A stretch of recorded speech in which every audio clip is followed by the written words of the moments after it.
The last time I saw my sister, she was just smiling, just so happy. Wasn't significant at the time, but I wish I'd known. Maybe I should have said goodbye one more time. It's horrible. Sorry.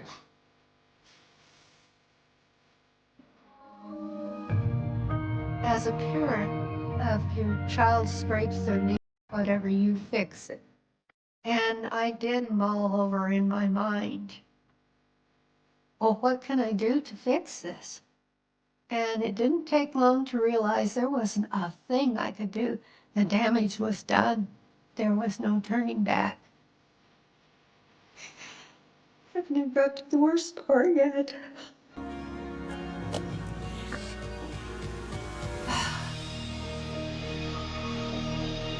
He bit me numerous places on my face, my chin, my arms.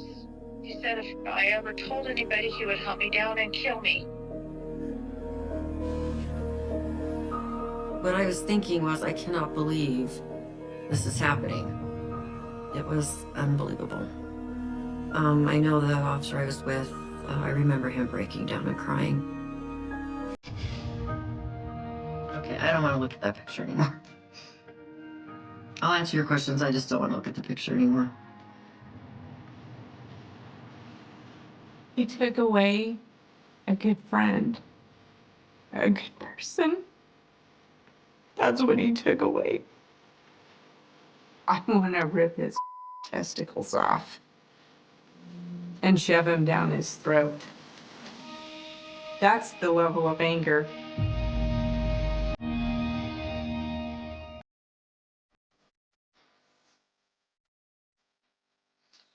This picture was of Barry and my brother going to prom. They had the smiles on their faces, excited for the evening.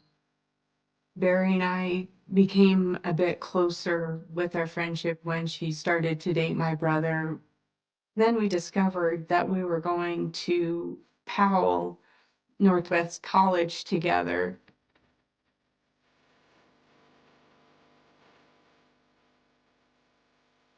When we arrived in Powell at the college, we were excited to get off the farm, to get away from our parents and discover the new life, the dorm life, and what kind of classes. And so we were really excited to take off to college.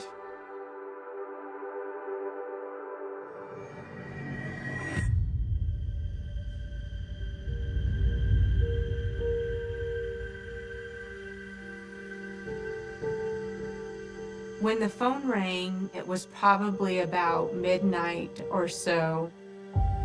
It was Barry's RA from her dormitory asking me if I knew where Barry was at or if Barry was with me. And I immediately had that sinking feeling. Something is not good, something's not right. When she said law enforcement had been in touch and they were searching for Barry, they couldn't disclose everything at that point, so we were still trying to figure it out amongst ourselves. Where could have she gone? Who's she with? What happened? We're on a mission now. We've got to find Barry.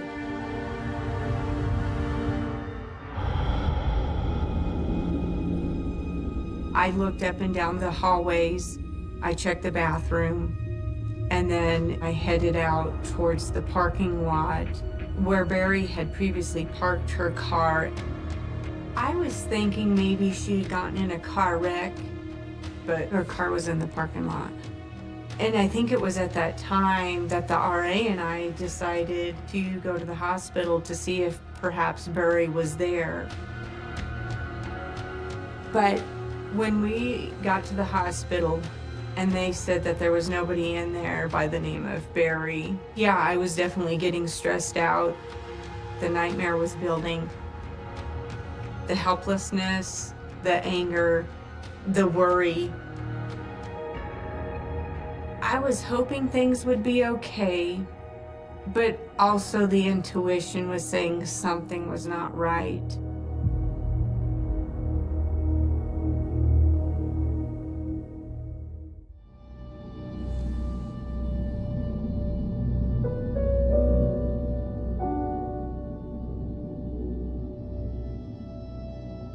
She just had a natural beauty that spoke to people. One of her teachers said it was like a breath of country air when she came into a room.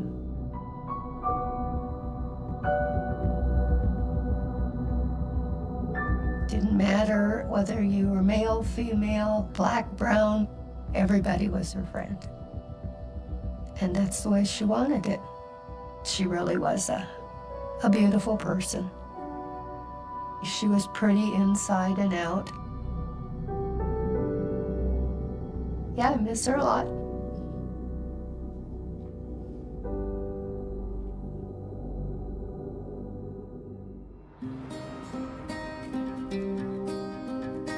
The day that we accompanied Barry to college was a hectic morning as we tried to assemble everything and not forget anything.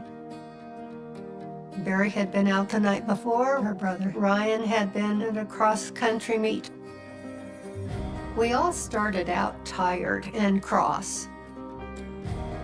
It's the typical family brawl. Hurry up. I don't want that there. Do you need so much stuff? We had her car packed, and then Ryan and I tailed her up the road. Barry pulled her car over, and I worried that something was wrong. She came running back to the car and said, "You guys haven't got any music." So she handed us a couple of tapes to put in the tape player, and then ran back to her car.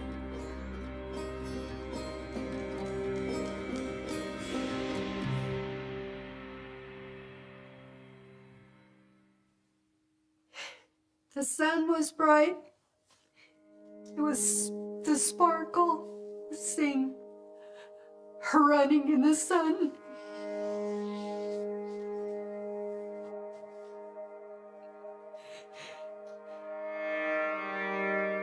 And at the time, it was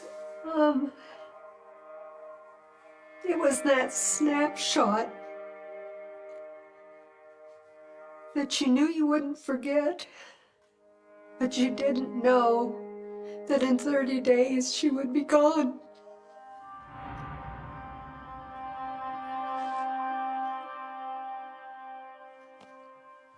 I'm sorry.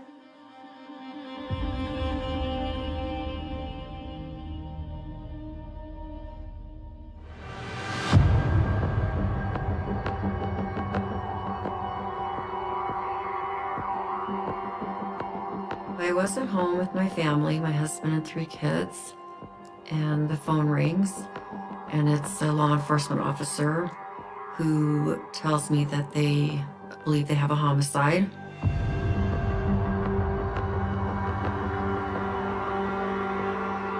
He said we have a college student covered in blood who says he'd gotten in a fight with another male, and he may have killed him, but didn't know. He was 18 years old, soon to be 19. There was no indication that he was anything but the all-American kid. In a small town in Wyoming, that's unusual. But this college student, he was being very vague. We did not have a clear picture of what was going on. We needed to get the case under control. You just go into work mode. We need to be at our best. We can't make any mistakes.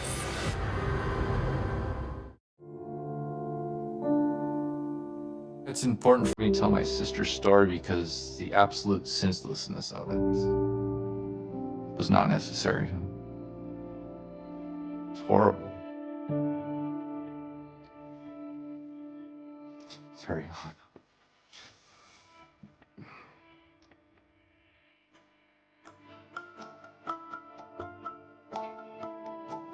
The last time I saw my sister was at a cross-country meet at the golf course in Cody, Wyoming. She and her roommate drove over. It was nice. She was just smiling, just so happy, and was laughing like, I'm glad I don't have to do these anymore. Wasn't significant at the time, but I remembered it and kept remembering it and thinking, I wish I'd known. Maybe I should have said goodbye one more time. But yeah, that was the last time I saw her.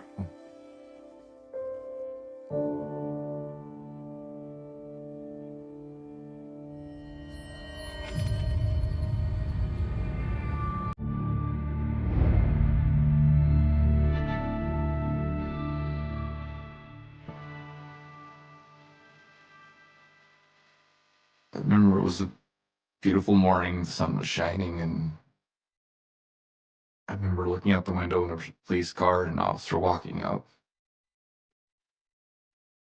I believe he asked my mother to sit down, and he just said, Barry's missing. They're still looking for her. I believe her roommate said, yeah, she's missing. It was just, boom. Punched in the face. Something no one wants to hear. When she first heard that, my mother broke down. I still remember that. And I just don't remember her doing anything. I was just quiet, didn't say anything. It was, what do you do? I just pretty much sat around and waited. It was some of the longest hours of my life. Waiting, hoping for some good news. Didn't happen.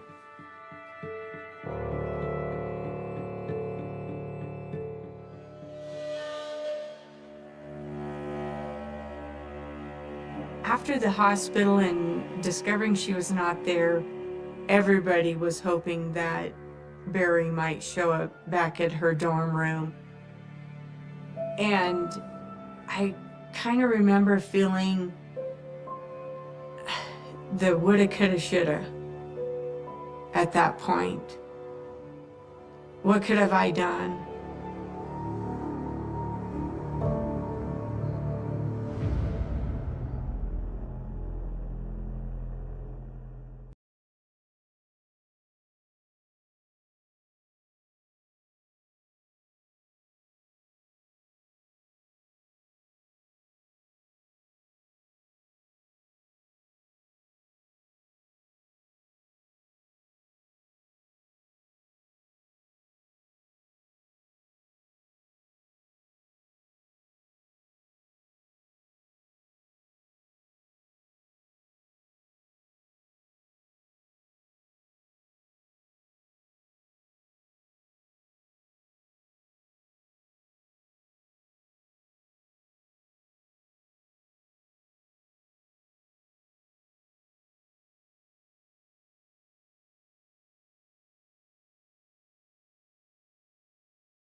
I remember the flow of her hair as she exited the door. She looked back and said, I'm just headed down to the next door, with a smile on her face.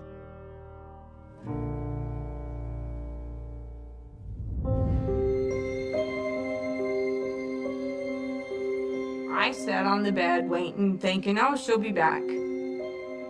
Then Levi sits down beside me and says, hook me up with your friend. And I said, no, she just broke it off with a boyfriend, in which she did. But I knew that she didn't want to jump right back into a relationship with somebody. As soon as I said no, I wasn't going to hook him up with my friend Barry, he got up and left. I expected Barry to come right back. And when it got to be minutes Then I thought, well, maybe she headed back to her dorm room. So that's when I left. I thought she was just off having a good time. I didn't have reason to believe that she was in harm's way.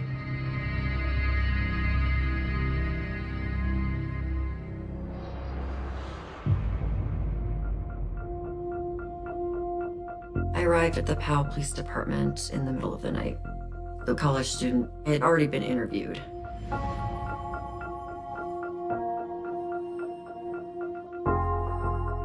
When I came in, I wasn't in contact with him, and that was important because that would then make me a witness. What I learned when I got there was that Levi had shown up at the dorm, that he was covered in blood, that he had told his roommate that he'd been in a fight with another male.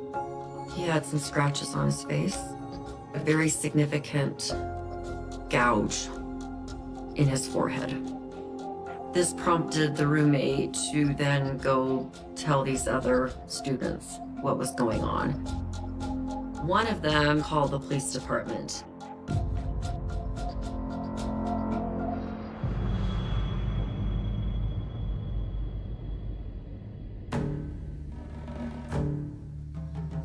Levi had said that he had gotten into a fight with another guy.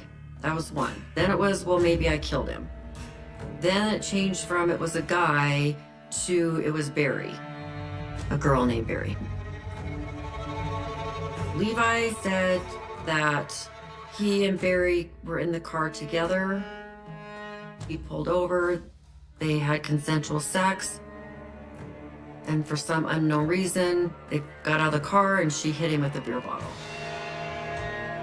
And that's where he got the injuries to his face and where the blood was coming from. He then defended himself by stabbing her.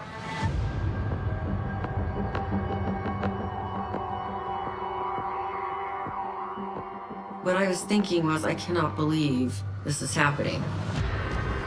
This is horrible. If she was still alive, how much longer could she be alive? And that just, to me, caused an urgency on my part and law enforcement's part to find her. Our number one priority was to find Barry.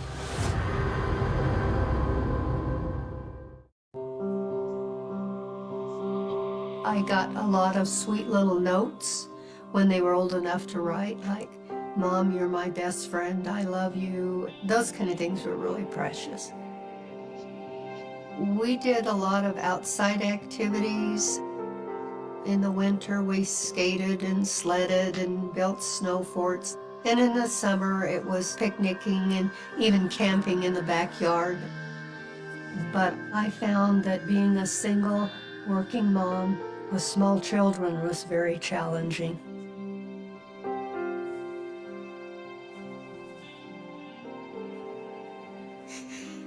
Haven't even got to the worst part yet.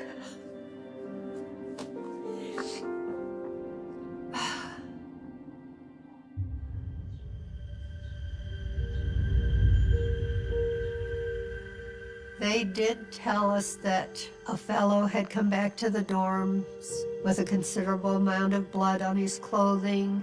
They didn't know exactly what had happened. There was reason to believe that she might have just been injured. What I hoped for is that she was still alive, but the practical mind was not buying my hope. But I don't get the luxury of going crazy. I have a kid to raise. Ryan still needed a mother. He was 16 at the time. I still had to be the mom and the dad.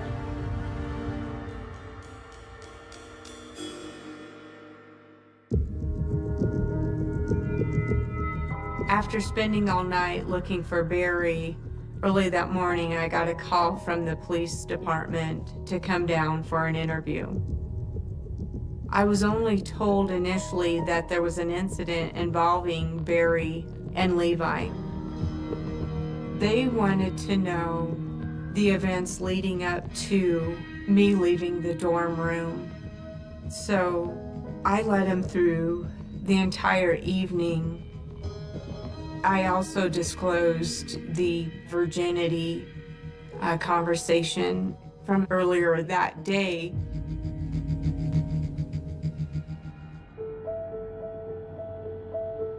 We're just having a good time, taking a little road trip. Barry was driving, Levi was a passenger, and then I was in the back seat. Levi was definitely trying to project that he was a stud muffin, he was the athlete, the jock. And Levi looks to Barry and says, "Barry, I know you're a virgin. And I know a virgin when I see one." Barry was not upset. She just popped right back, "Yeah, sure am. Proud of it." But I felt very uncomfortable. I started to kind of feel something's off, something's not right. It definitely made me nervous to be in the car with him. So that's why I said, "Barry, let's head back to town," which she did. She turned the car back around, we headed back into town. I always question what could have happened if I didn't say, "Let's head back into town." What was the next step in his agenda? As a person, you relive those moments. The emotional scar is heavy. And it's something that doesn't ever go away.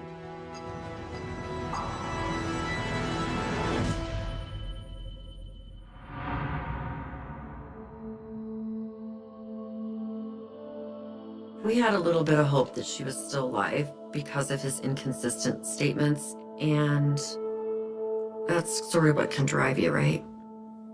Let's hope she's still alive. We decided that we would ask him if he would be willing to go on a drive and see if he could point us to where she was. And he said yes. He was in a vehicle with one officer. I'm with another officer. I needed to be clear that I was not coercing him into making any statements or coercing him into taking us to locate her. We weren't that far from town, but there's nothing out there. It's all farmland. The officers are radioing each other so that we know what Levi's telling the officer he's with, and he's being pretty vague. She's on the left side of the road. She's on the right side of the road.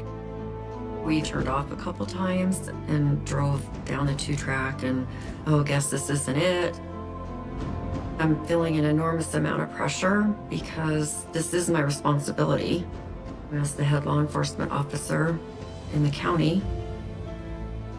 And I mean, time's ticking. And it's pissing me off. He knows where she is.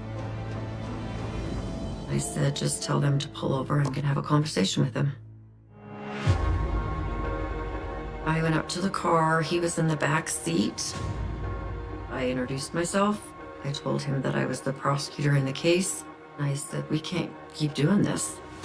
I made it crystal clear to him that it would be helpful if he would be honest and tell us where she was. I was very thoughtful about what I said because I was not going to risk messing the case up. He said, okay, I'll show you where she is.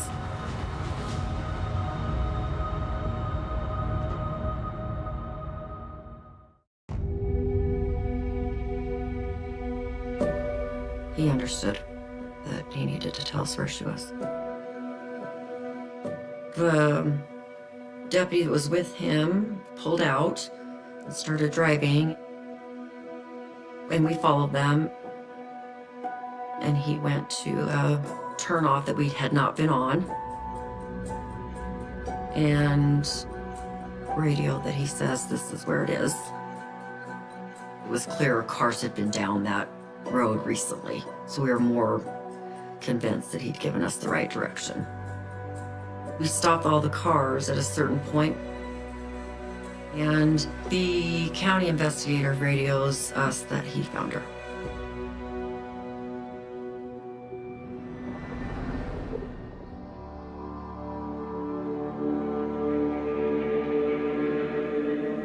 have the image in my head right now while we're talking what she looked like.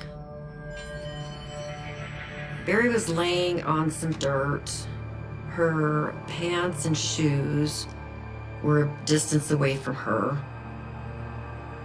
Just blood everywhere. The defensive wounds that Barry sustained were like nothing I had ever seen. Her fingernails were broken. She fought for every breath she had. She had very long, beautiful hair. It was coated in blood. It was clear that her throat had been slit. The length of the incision in her neck looked to me as though she had nearly been decapitated.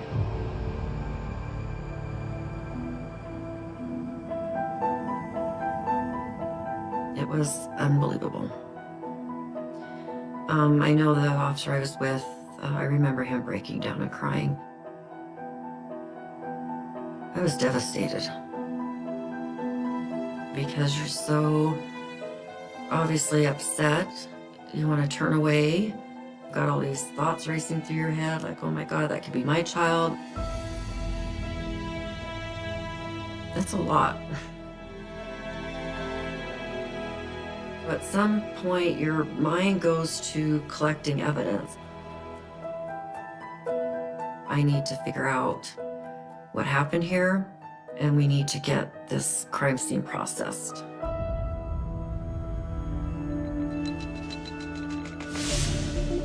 Because of where her body was, the condition of her body, the placement of her clothing, there was another pool of blood, and then she had been drugged to where we actually found her body.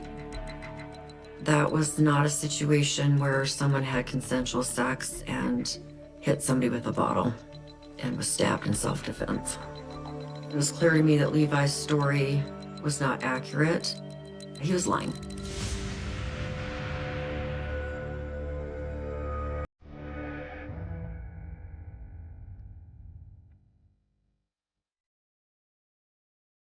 Ryan, as well as myself, knew that it was bad news. And it was.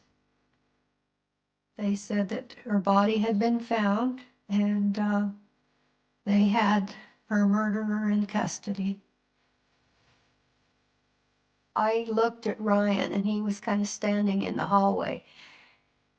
I remember his face. It was just like it had fallen. He didn't cry. It was just that shock. As a parent, if your child scrapes their knee or whatever, you fix it. And I did mull over in my mind, well, what can I do to fix this?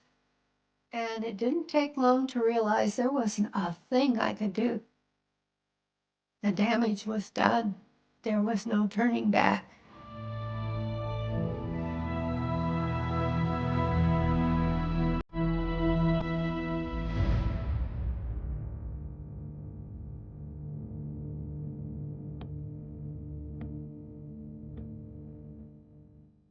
It either had to be very early in the morning or at night because I woke them up. I said, Levi's in trouble. And I said, he is in custody for killing a fellow student. They are charging him with murder. He killed a female student. His mother let out this noise of just wounded to the core. It was similar to a mother being told that her child was dead. And I said, do you have any explanation for how your son could possibly have committed this crime?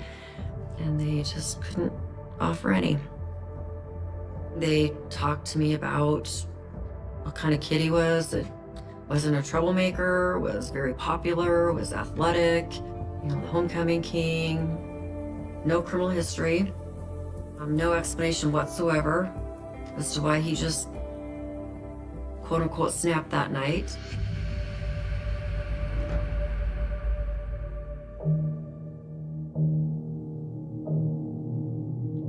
Part of that meeting was for me to help with my thought process on whether I was going to ask for the death penalty.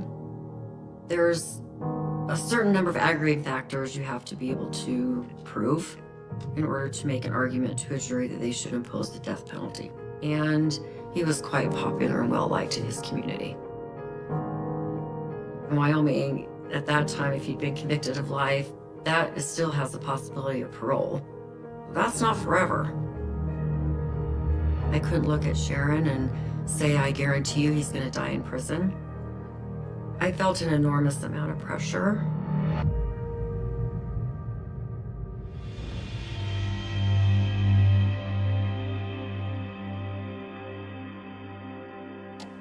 After hearing the news that Levi had killed a person, my first thought was that if I had told the cops that maybe I could have saved her life.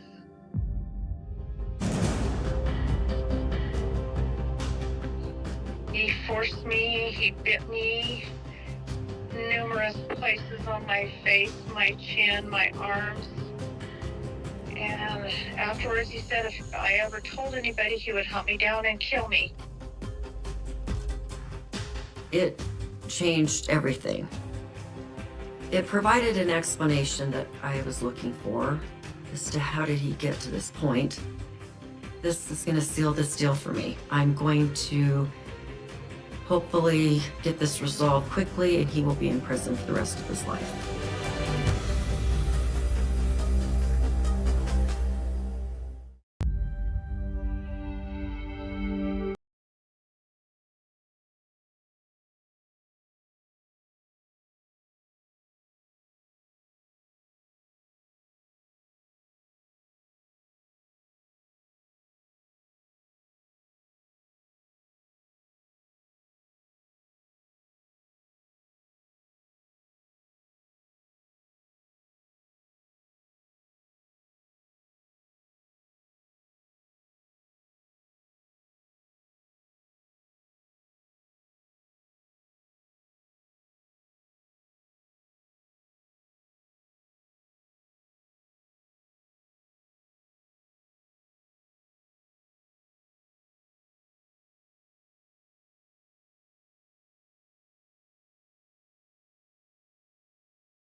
Repeatedly commit sex assaults makes him evil in my mind. I mean, that's evil. And Levi should die in prison.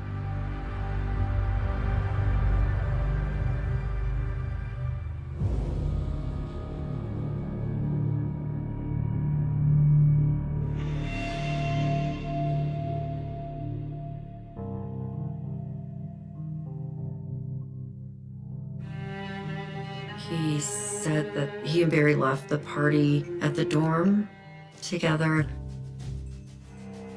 He said that he pulled over and wanted to have sex, and she said no and started resisting him.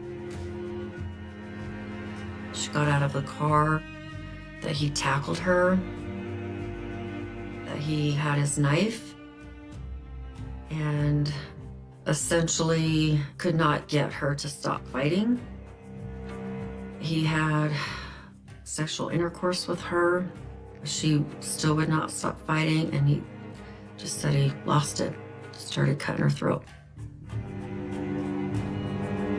I remember asking him why he stopped, and he said he could hear her gurgling through her neck wound.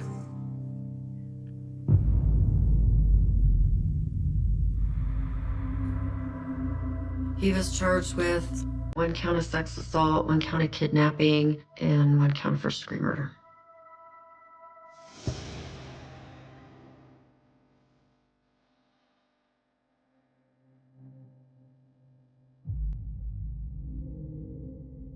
It's not fair.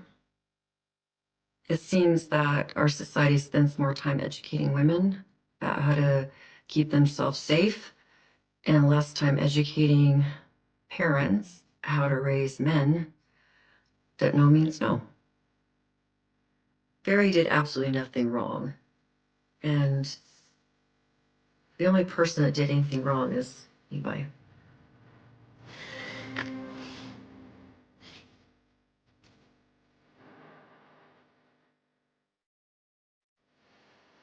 Such a waste. Okay, I don't want to look at that picture anymore. I'll answer your questions, I just don't want to look at the picture anymore.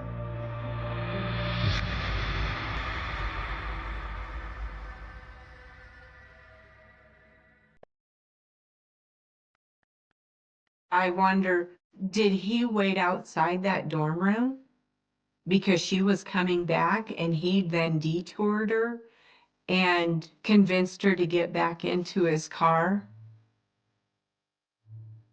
It angers me that he was so smooth with his words to convince her to get in that car. I want to rip his testicles off and shove them down his throat. That's the level of anger. Levi took away a good friend, a good person, my college experience, my trust in men. That's what he took away. Levi Collin portrayed himself as the jock, the person that everybody should like. And then he turned into this evil predator, the rapist, the killer that he is.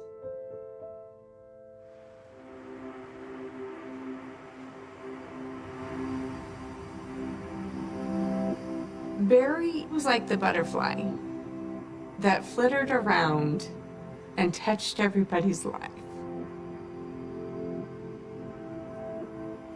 She touched a lot of people's lives. She definitely did. I met people through Barry because of her personality. We met the basketball players. We met rodeo cowboys. We met the musical kids. Everybody. It was the effect that Barry had on people. She's just somebody you don't ever forget.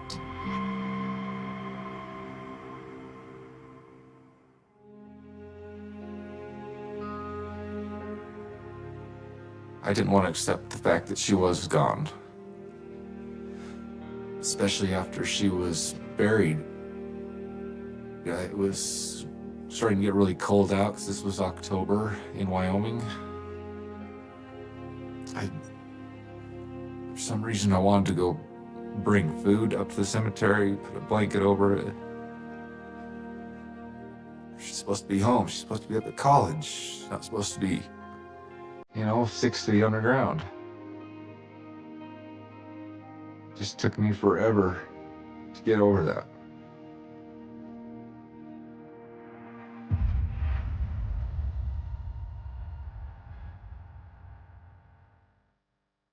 We took out our anger and bitter feelings. Found it the wrong people, which was kind of each other, and really didn't mean to. After that, we realized how much time we've lost together, and it's important to keep in contact, because who knows how much longer I'll have her, or she'll have me. Anything can happen. My mom and I are close now. It's just not like it was. I'm content with him being behind bars for the rest of his life. It's not justice. He's still living and breathing, but I think it's fair enough.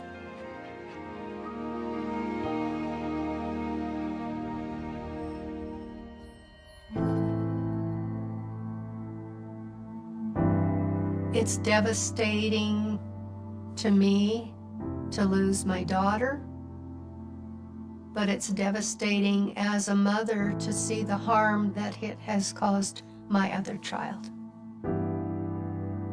There's a lot of things that I lost. Not only do you lose your child, but you lose a part of your heritage. He has diminished our family tree in a way that can never be replaced. We still talk about it. Barry's murder left a big hole in my heart. That hole probably is not meant to be filled in or fixed or heal. When your child is gone, a part of you is gone.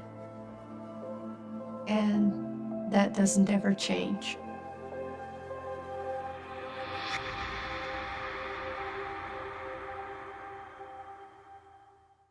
I still remember the silence people talked about more than the scream. Not because anyone actually heard one, because that was the terrifying part. On a humid Florida evening, beneath the orange glow of aging streetlights and the endless chorus of cicadas, an ordinary suburban block went to sleep believing tomorrow would arrive exactly as today had ended. Doors were locked, porch lights flickered on, television sets glowed behind curtains. Neighbors waved goodnight without realizing they were witnessing the final, ordinary moments of a community that would spend the next 27 years haunted by one unanswered question. How could someone simply disappear, without leaving the truth behind? For nearly 3 decades, investigators carried dusty boxes stamped with one phrase that no detective ever wants to see: cold case. Every few years, the files resurfaced. Every few years, another investigator stared at the same photographs. The same witness statements, the same dead-end interviews, the same unanswered timeline. And every single time, hope slowly dissolved back into frustration. Families grew older. Children became parents. Neighbors moved away. Some witnesses died. Others forgot. Memories blurred. Rumors hardened into accepted truths. The case stopped being today's headline and became yesterday's mystery, then last decade's tragedy, then finally something people mentioned only in whispers whenever newcomers asked about the abandoned house at the end of the street. But secrets have a strange habit. They rarely stay buried forever. Sometimes justice doesn't arrive because someone suddenly remembers. Sometimes it arrives because science catches up with lies. Sometimes a forgotten fingerprint becomes visible. Sometimes a single strand of DNA survives longer than the person who tried to erase it. And sometimes the person everyone trusted makes one mistake after 27 years of believing they had gotten away with murder. The neighborhood looked almost identical to old crime scene photographs. Fresh paint covered aging fences. New families occupied familiar homes. Children rode bicycles across sidewalks where investigators had once stretched yellow tape from mailbox to mailbox. Most residents had no idea they were living inside one of Florida's oldest unsolved mysteries.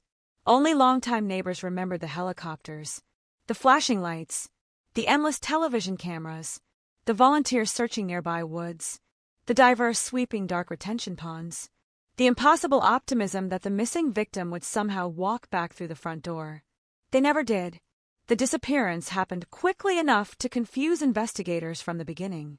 There were no obvious signs of forced entry, no struggle large enough to explain what had happened, no clear motive, no reliable eyewitness, just ordinary moments frozen forever. A coffee cup still sitting on a kitchen counter, a television left running, shoes beside the front door, car keys exactly where they should have been. Nothing looked wrong. Everything was wrong. Detectives reconstructed the final known hours over and over again. Phone calls, receipts,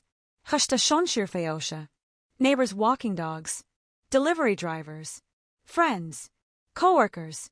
Every minute was examined, every conversation replayed, every possibility explored. Yet the timeline always collapsed into the same black hole. One moment the victim unquestionably existed. The next, silence. Reporters called it baffling. Retired investigators called it infuriating. The family called it unbearable. As weeks became months, theories multiplied faster than evidence. Someone claimed to have seen a suspicious truck. Another insisted they heard arguing. A psychic claimed the victim was buried beneath water. Anonymous letters appeared. False confessions wasted hundreds of investigative hours. Prison inmates traded invented stories for attention. Internet forums transformed speculation into certainty. Every rumor generated hope.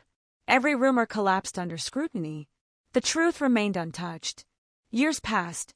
Technology changed everything. Cell phones replaced pagers. Digital records replaced handwritten files. DNA analysis evolved beyond what detectives in the original investigation could have imagined. Cases once considered impossible suddenly reopened across America. Cold cases that had slept for decades were producing arrests. Families received long-awaited answers.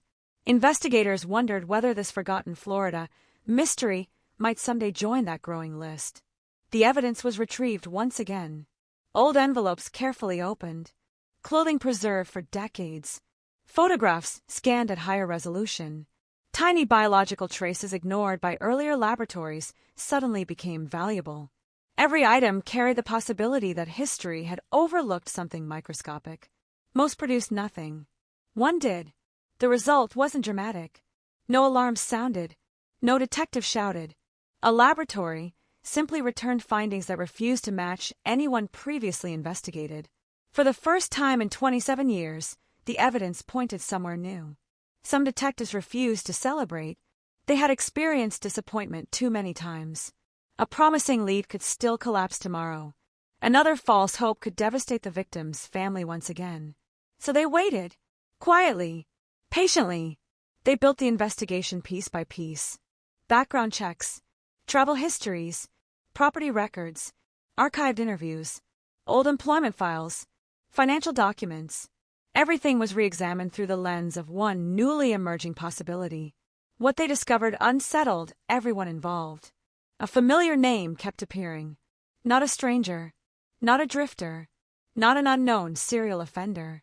Someone who had existed inside the investigation from the very beginning. Someone interviewed years earlier. Someone who had calmly answered questions. Someone who attended community gatherings after the disappearance. Someone neighbors trusted. If investigators were correct, the truth had never left the neighborhood. It had simply learned how to hide in plain sight. Detectives became extraordinarily careful. One careless move could destroy years of renewed progress. Surveillance quietly began. Conversations were monitored within legal limits. Discarded items were collected. Investigators searched for confirmation strong enough to survive a courtroom instead of merely convincing themselves. The suspect continued, living an ordinary life. Morning coffee, work, family events, weekend errands. Nothing outwardly suggested the crushing weight of a decades-old secret. Or perhaps everything did. People rarely recognize guilt while looking directly at it. They recognize it only after learning where to look. The victim's relatives knew none of this. For them, 27 years had become an endless cycle of birthdays celebrated with one chair permanently empty. Holiday photographs always contained an invisible absence. Every major life event carried the same painful thought. They should have been here. Instead, they remained frozen at the exact age they disappeared, while everyone else continued growing older. Hope itself became complicated. Too much hope invited heartbreak. Too little hope felt like betrayal. So they lived somewhere between the two, waiting for a phone call they had nearly stopped believing would ever come. Then one ordinary morning, it finally did. Detectives asked them to come in. Not because the case had ended, because for the first time in nearly 3 decades, they believed it finally could.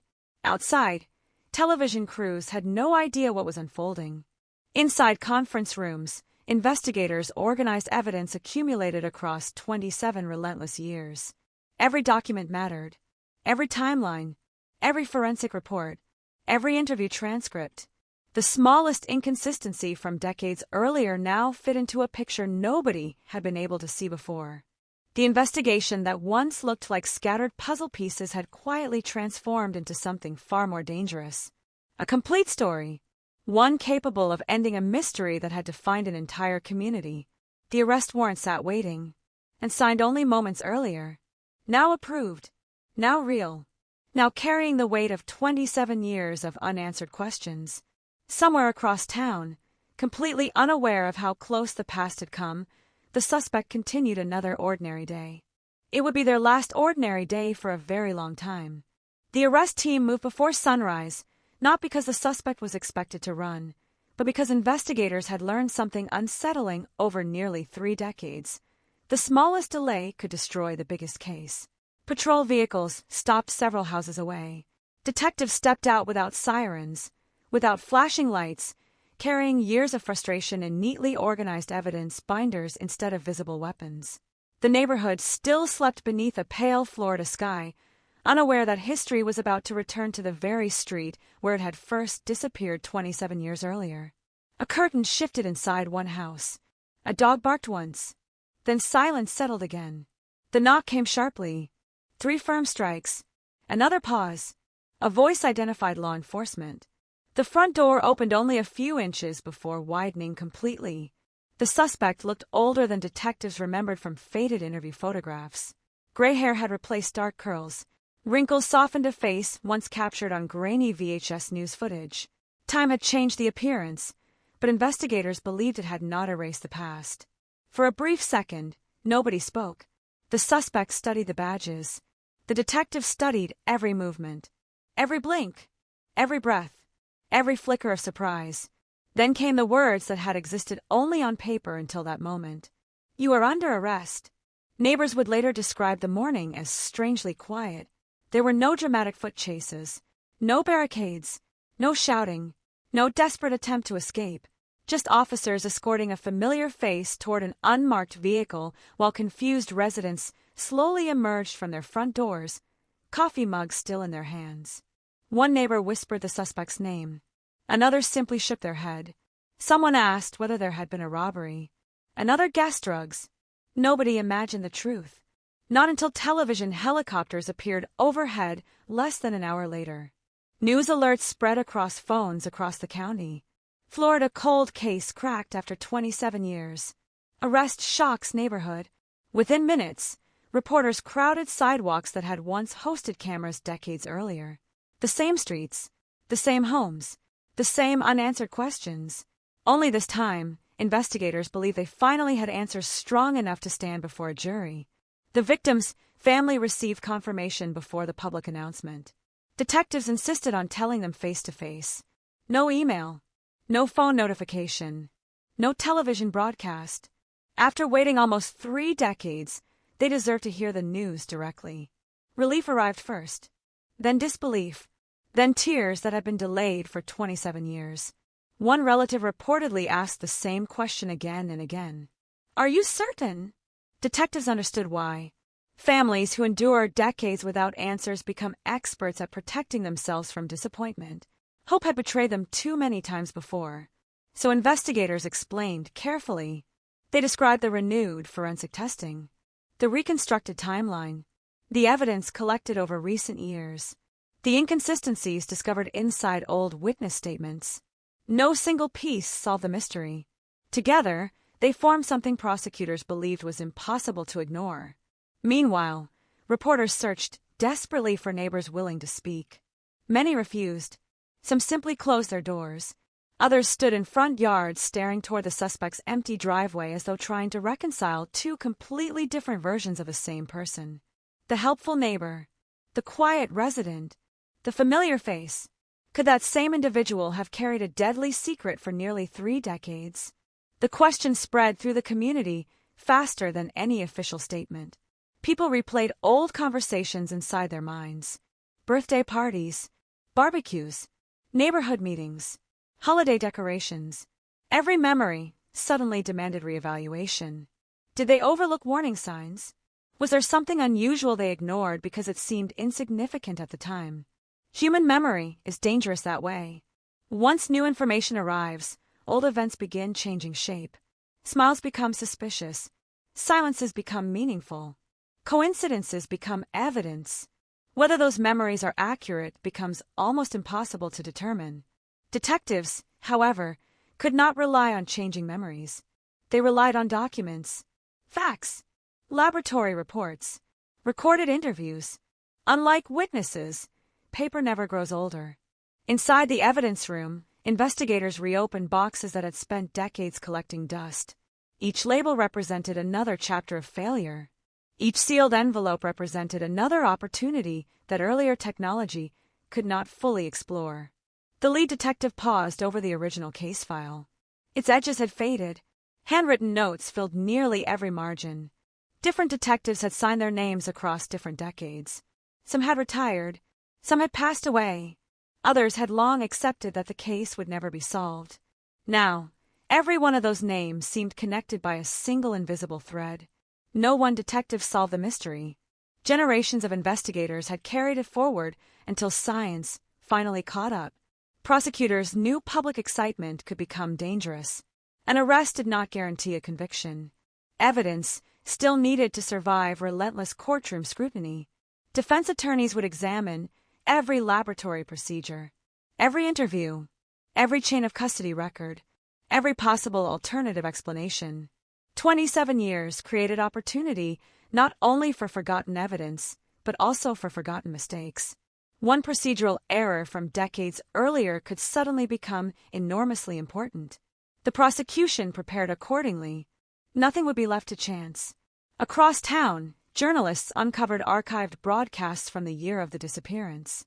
Viewers watched younger detectives speaking with confidence that the mystery would soon be solved. They never imagined nearly 3 decades would pass first. Old newspaper headlines resurfaced online.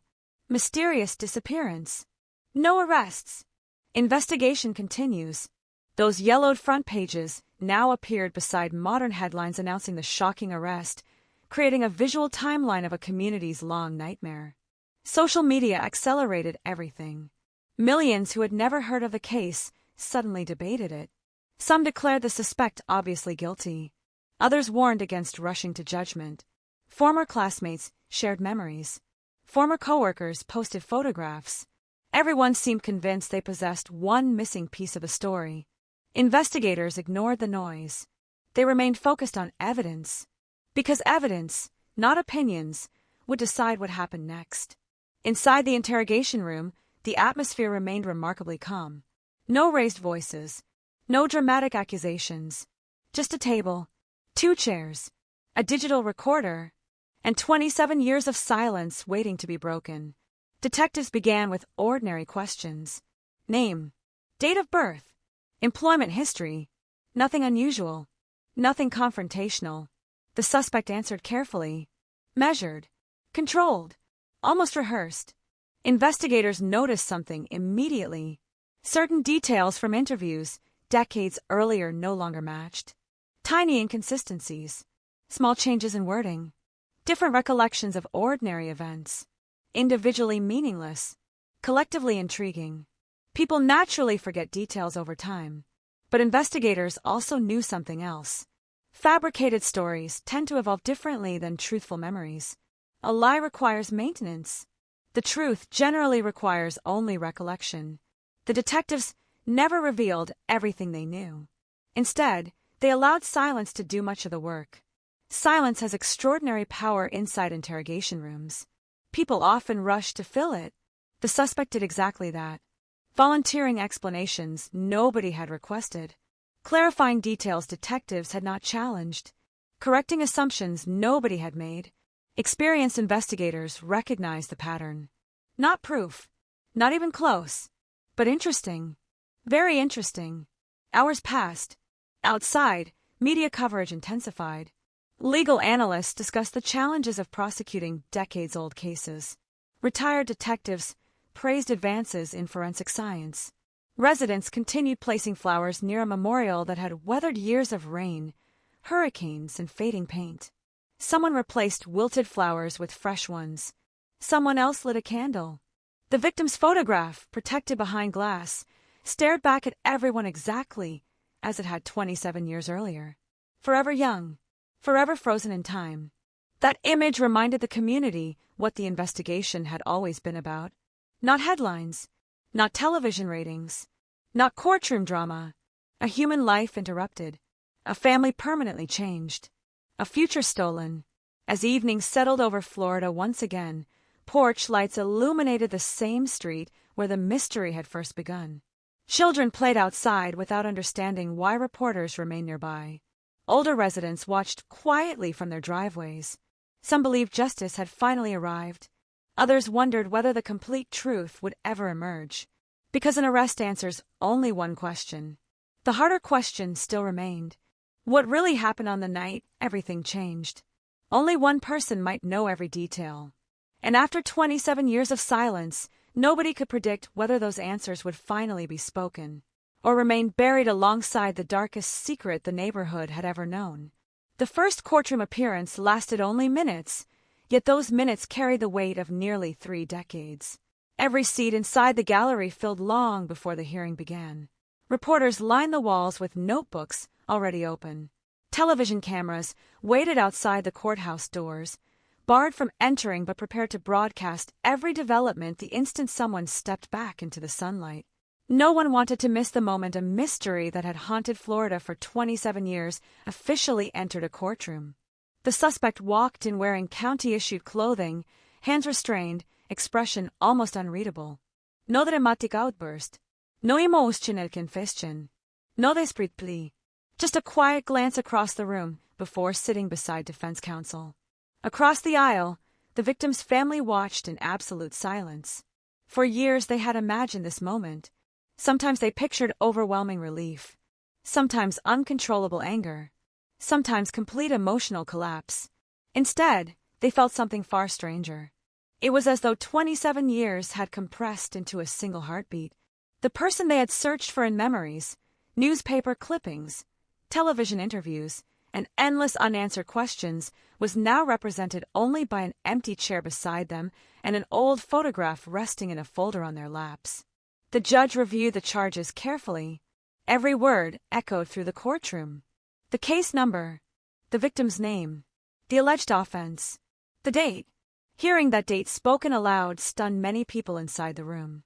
It belonged to another century, another era, a time before smartphones, before social media, before DNA technology had reached its current capabilities.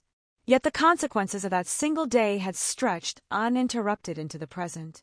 Outside, reporters rushed to explain the hearing to viewers. One phrase appeared again and again. Justice delayed. But many investigators disliked that expression. Justice delayed suggested justice guaranteed. Experienced detectives knew better. An arrest marked the beginning of another battle, not the end of one. The burden now shifted. Detectives had spent years proving probable cause. Prosecutors now faced the far more difficult challenge of proving guilt beyond a reasonable doubt. Inside the state's attorney's office, walls became covered with timelines stretching across decades. Colored markers connected witness statements to forensic reports. Phone records overlapped with employment histories. Maps highlighted travel routes. Photographs filled entire bulletin boards. The investigation no longer existed inside dusty storage boxes. It had become a living reconstruction of the victim's final known hours. Every minute mattered. Every contradiction mattered. Every unexplained movement mattered. One prosecutor paused before an enlarged aerial photograph of the neighborhood. Looking at it, they realized something almost impossible to ignore. The distance between key locations was remarkably short. People had spent years imagining some elaborate conspiracy involving distant strangers and sophisticated planning. Instead, the evidence suggested something much more unsettling. If the prosecution was correct, everything had happened within a place the victim considered familiar. Some of the most disturbing crimes begin not with strangers lurking in darkness, but with ordinary routines interrupted by someone already trusted. Investigators revisited witnesses who had not spoken publicly in years. Some opened their doors immediately. Others hesitated. Time changes people. Old fears fade. New fears emerge. Several witnesses admitted they had withheld seemingly insignificant details during the original investigation. Not because they wanted to protect anyone, because they never imagined those details could matter. One remembered seeing an unfamiliar vehicle parked unusually close to the victim's home. Another recalled hearing an argument days before the disappearance, but dismissed it as neighborhood gossip. Someone else remembered the suspect behaving oddly during volunteer search efforts, appearing unusually interested in where investigators were looking. Detectives treated every memory with caution. 27 years can reshape recollections in dangerous ways. Television coverage, conversations, internet discussions, all have the power to alter what witnesses believe they remember. So investigators searched not for dramatic stories, but for details supported by independent evidence. Some matched, some didn't. The strongest cases are rarely built upon one spectacular revelation. They emerge from dozens of ordinary facts refusing to contradict one another. Forensic experts prepared to explain exactly how modern science had transformed forgotten evidence into new investigative leads. Jurors would need to understand why the same evidence examined decades earlier now pointed toward a suspect. The answer wasn't magic. It wasn't luck. It was technology. Laboratory techniques capable of identifying microscopic biological material had advanced beyond anything available during the original investigation. What once appeared invisible could now speak with astonishing precision. Still, defense attorneys prepared their response. Evidence preserved for decades raises complicated legal questions. How was it stored? Who handled it? Could contamination have occurred? Were laboratory procedures consistent? Every answer required documentation. Fortunately for investigators, generations of evidence technicians had maintained meticulous records. The chain of custody remained remarkably intact. It became one of the prosecution's greatest strengths. Meanwhile, the community struggled with another uncomfortable reality. The suspect had remained among them all those years. People remembered casual conversations at grocery stores, neighborhood cookouts, community meetings, school fundraisers. If prosecutors were correct, someone carrying knowledge of an unsolved killing had quietly participated in ordinary life while everyone else searched for answers. That realization disturbed residents more than the arrest itself. Trust suddenly became fragile. How well do people really know those living next door? The question spread throughout the county. Psychologists interviewed by local news stations explained that unresolved crimes often leave invisible scars on entire communities. People become more suspicious. Parents grow more protective. Neighbors pay closer attention. Even after years pass, uncertainty lingers. A solved case can answer factual questions. It cannot erase decades of fear. Late one afternoon, investigators returned once again to the original property. Most physical evidence had long since disappeared. The house itself had changed ownership. Rooms had been remodeled, walls repainted, landscaping completely transformed. Yet detectives still walked slowly through each space, comparing old crime scene photographs with present reality. Standing inside the living room, one investigator quietly remarked that the room felt much smaller than expected. Memory often enlarges places connected to tragedy. Photographs preserve dimensions. Emotion distorts them. Outside, sunlight filtered through trees that had grown dramatically taller over 27 years. Nature had continued without interruption. Roots spread beneath sidewalks.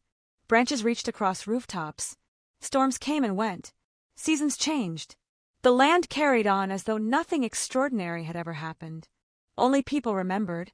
One elderly neighbor watched investigators from across the street. Eventually, they approached. "I always thought someone knew more than they admitted," the neighbor said softly.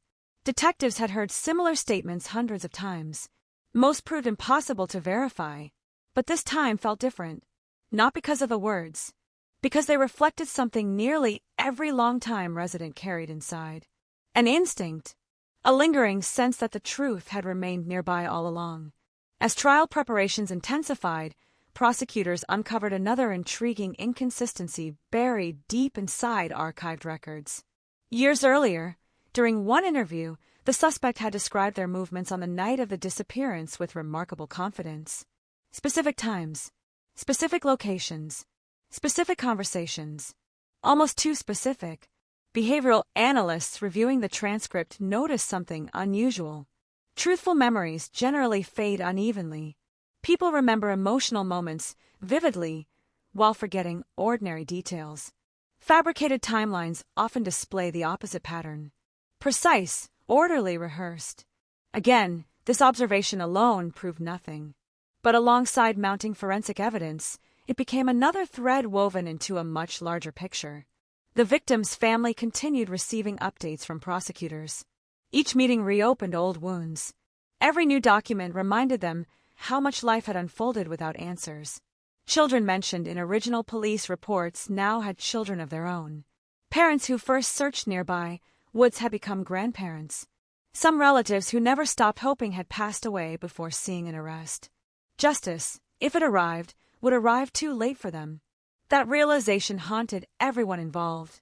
The investigation had outlived friendships, careers, marriages, entire generations. Few criminal cases remain active long enough to become part of a community's identity.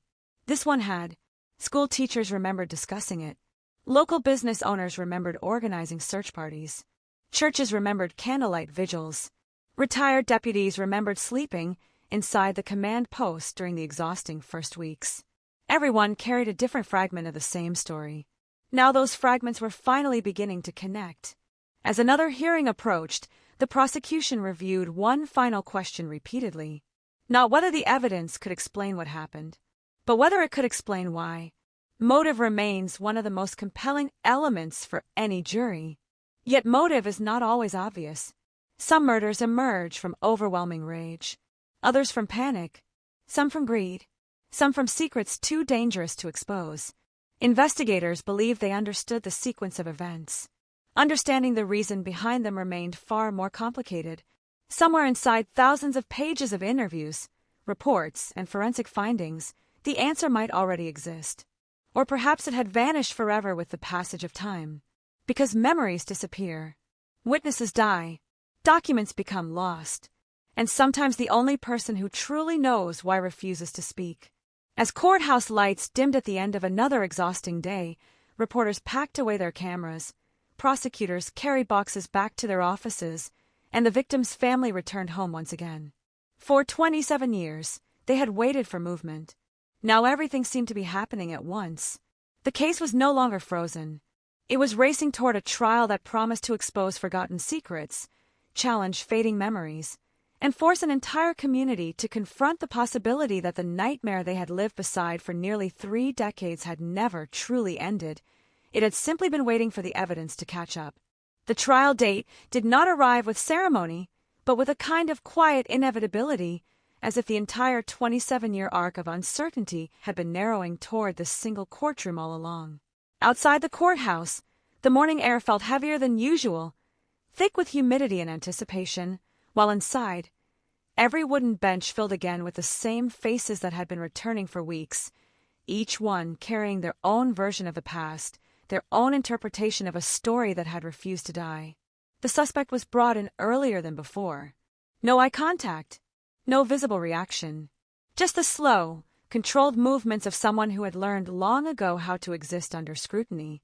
Across the room, the victim's family sat closer to the front now, no longer uncertain about their place in the process, yet still separated from the truth by a wall built not of distance, but of time. The prosecution opened with restraint. Not drama, not emotion, but structure.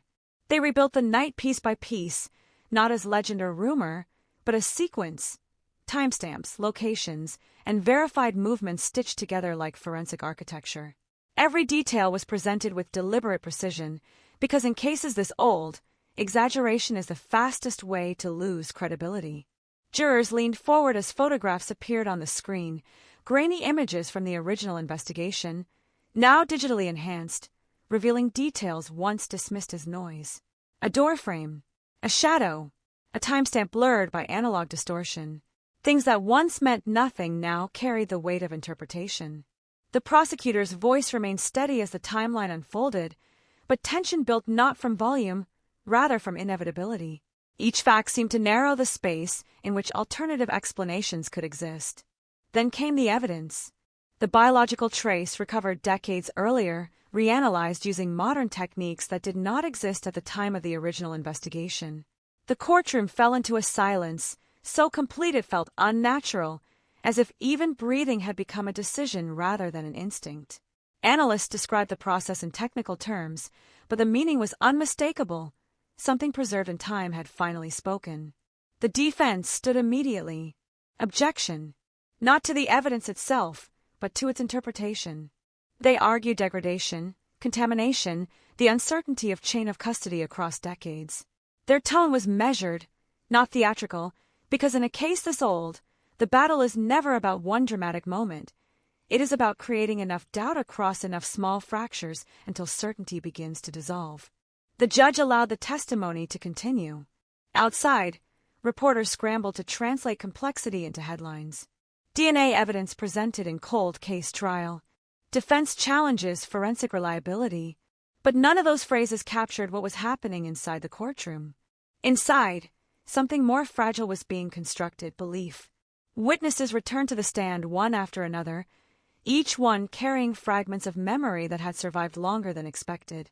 Some spoke with confidence, others with hesitation, and a few seemed visibly unsettled by the act of remembering it all. 27 years had not preserved truth cleanly. It had reshaped it, softened it, blurred its edges.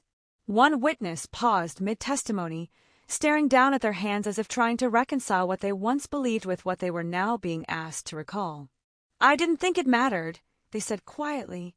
That phrase echoed through the courtroom more than any accusation. I didn't think it mattered, because that was how most cases like this survive their earliest stages of failure. Not through conspiracy, not through silence, but through ordinary human misjudgment, moments dismissed as irrelevant until relevance becomes unavoidable. The prosecution introduced behavioral analysis next, careful not to present it as certainty, but as pattern recognition. The suspect's earlier statements, preserved in archived interview recordings, were played back in segments. The voice from decades ago filled the courtroom, younger, steadier, speaking with a confidence that now felt strangely structured, almost rehearsed in hindsight. Jurors watched carefully, not the words alone, but the contrast between past certainty and present scrutiny. The defense responded by reminding the court of a fundamental principle: memory is not static, and interpretation changes over time. They emphasized that human recollection is unreliable, especially under stress, and especially across decades. Both arguments were true in different ways. That was what made the case so dangerous. Nothing was absolute. Everything depended on alignment. As the days progressed, the courtroom began to feel less like a place of revelation and more like a pressure chamber, where every piece of evidence was tested not only for its content but for its resilience under challenge. Even the smallest detail became a battleground: timestamps, phone logs, weather records, travel distances, witness sightlines. Outside, the community continued to watch, divided between those who believed the case had already been decided and those who feared it had not been proven at all. At the center of it all, the victim's family remained almost motionless during proceedings, reacting less to individual statements and more to the overwhelming accumulation of them. For them, this was not analysis. It was confrontation with absence made visible. One afternoon, a forensic specialist described how technology had changed since the original investigation, explaining how evidence, once considered inconclusive, could now be re-examined with precision unimaginable in the past. The testimony was technical, but its implication was emotional. The past had not been lost, only unreadable until now. The defense countered with a single persistent concern: time itself. Time destroys certainty. Time alters storage conditions. Time changes context. And time, they argued, creates narratives where gaps once existed. The jury listened without interruption, faces unreadable, absorbing not only information but the conflict between competing interpretations of the same reality. Then came a moment that shifted the atmosphere again, not through revelation but through implication. A reconstructed timeline placed the suspect in proximity to the victim during a critical window that had long remained uncertain. It was not definitive proof, but it tightened the space in which innocence could exist. No one reacted loudly. There was no gasp, no visible shock, just a subtle shift in posture across the courtroom, as if multiple people had reached the same internal conclusion at slightly different speeds. That evening, as court adjourned, the hallway outside filled with reporters once again, but their questions felt less urgent than before. Something had changed in the rhythm of the trial. The uncertainty had not disappeared, but it had begun to compress, to concentrate into fewer and heavier possibilities. Inside a nearby room, the victim's family sat alone for a long time after proceedings ended, No longer speaking, no longer reacting, just sitting in the quiet aftermath of testimony that had brought the past closer than it had been in 27 years. And somewhere across town, the suspect returned to confinement under conditions unchanged on the surface, yet fundamentally different in meaning. Because once a trial begins to align evidence into coherence, even silence begins to feel like testimony waiting to be interpreted. The case had not reached its conclusion, but it had crossed an invisible threshold. From this point forward, every word spoken in the courtroom would no longer shape suspicion. It would shape judgment. The fifth day of testimony arrived with a strange kind of exhaustion settling over the courthouse, as if even the building itself had begun to absorb the weight of the case. The early morning light hit the stone exterior in pale streaks, and for a moment everything outside looked almost ordinary again, commuters passing by, phones in hand, unaware that inside, a 27-year-old absence was being reconstructed word by word. Inside the courtroom, however, nothing felt ordinary. The air was tighter now. Every seat was filled earlier than before. Even the smallest sound, paper turning, a chair shifting, a pen clicking, seemed amplified, as if silence had become a shared agreement rather than a natural condition. The prosecution began not with new evidence, but with synthesis. They no longer needed to introduce the story. They needed to connect it. A sequence of events was displayed across multiple screens. Movements, phone activity, witness sightings, environmental data, and forensic timestamps layered over a single reconstructed timeline. It was not perfect. It was not absolute. But it was coherent in a way that had never been achieved during the original investigation. Coherence, in cases like this, carries its own gravity. Jurors leaned forward as the timeline tightened around a narrow window of time. Hours that once seemed fragmented now compressed into a sequence that refused to fall apart under scrutiny. The defense rose immediately, not waiting for momentum to settle.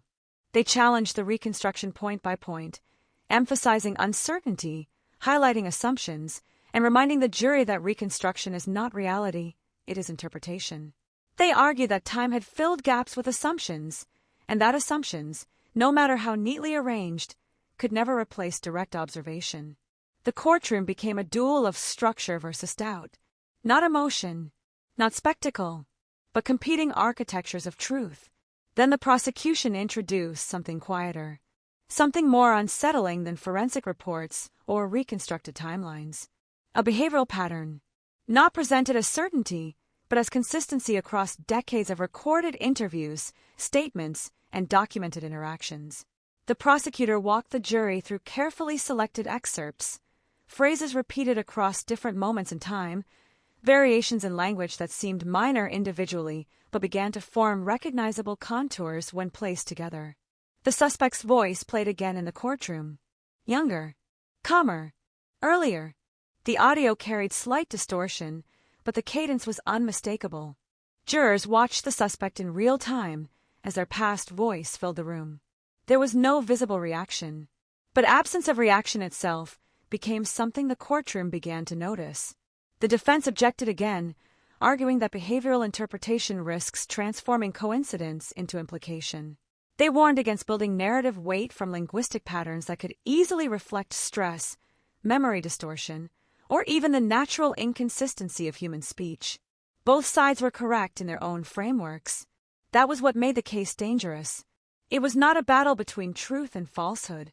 It was a battle between two plausible realities. Later that day, forensic testimony resumed, this time focusing on methodology rather than results. Experts explained how evidence collected decades earlier had been preserved, transferred, and re-examined under modern protocols.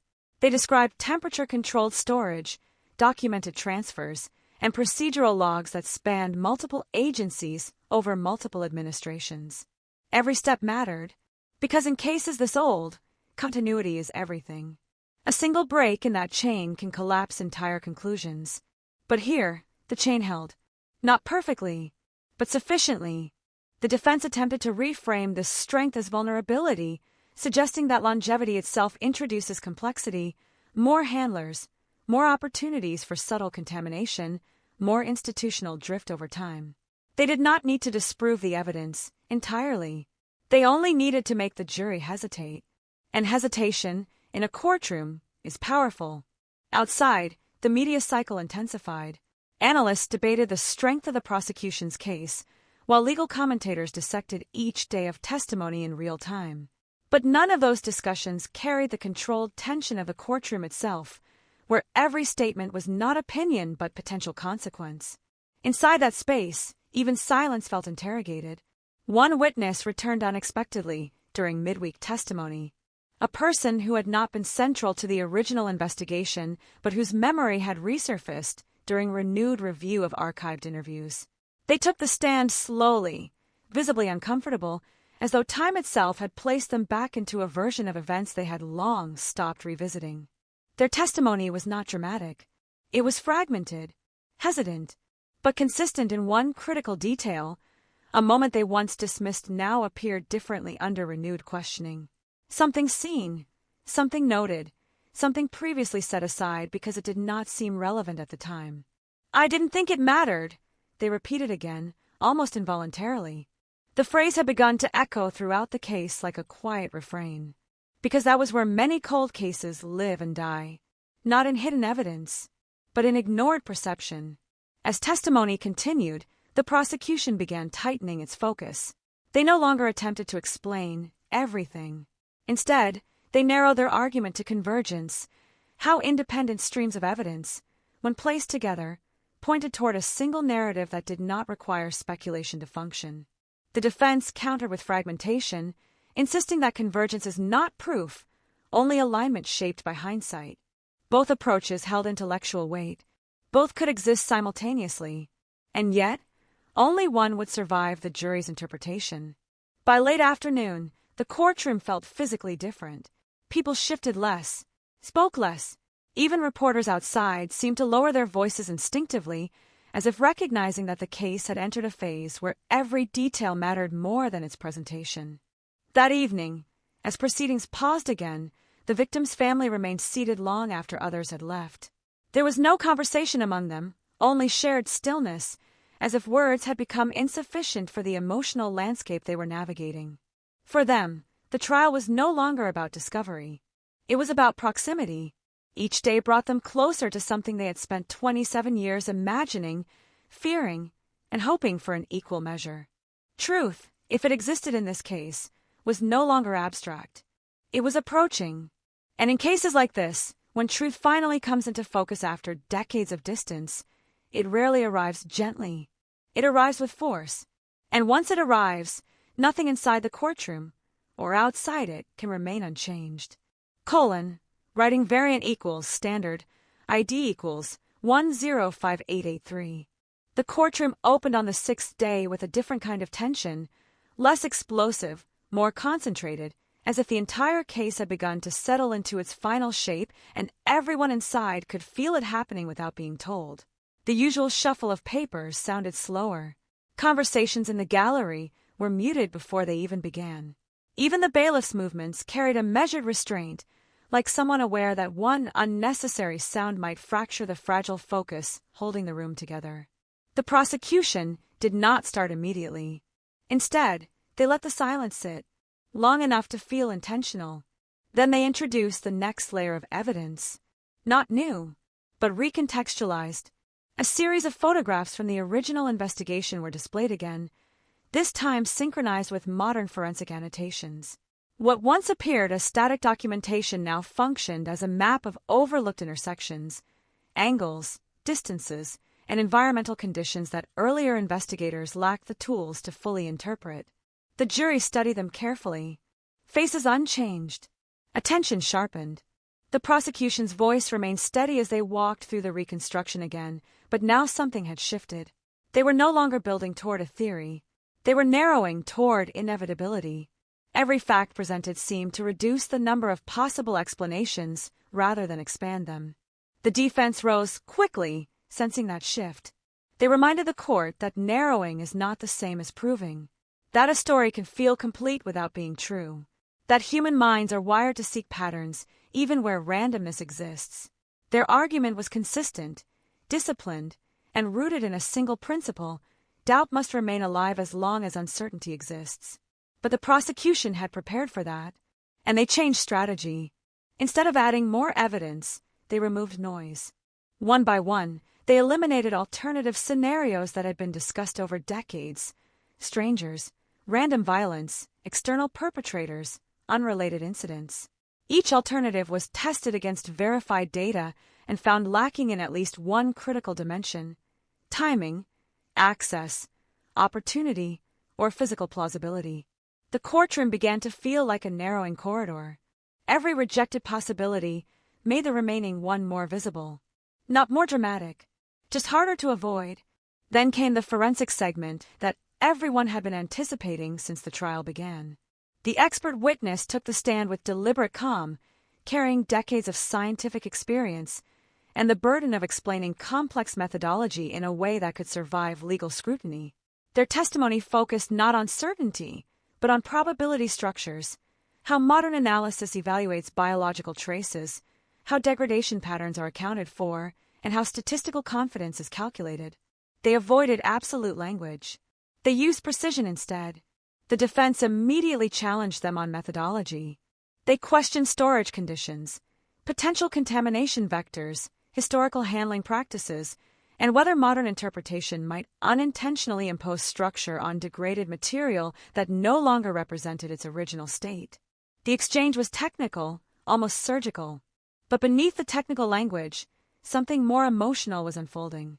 The jury was being asked not just to understand evidence, but to trust the system that interpreted it.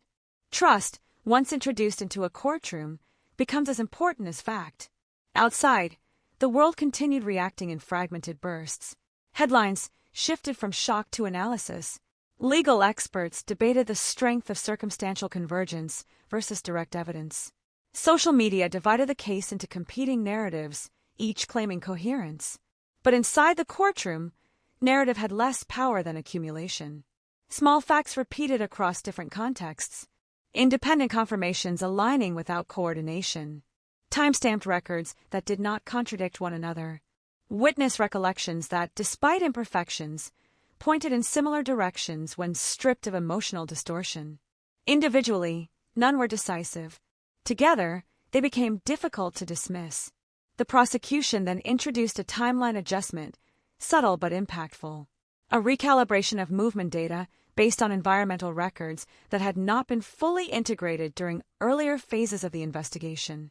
This adjustment did not introduce new events. It refined the spacing between known ones.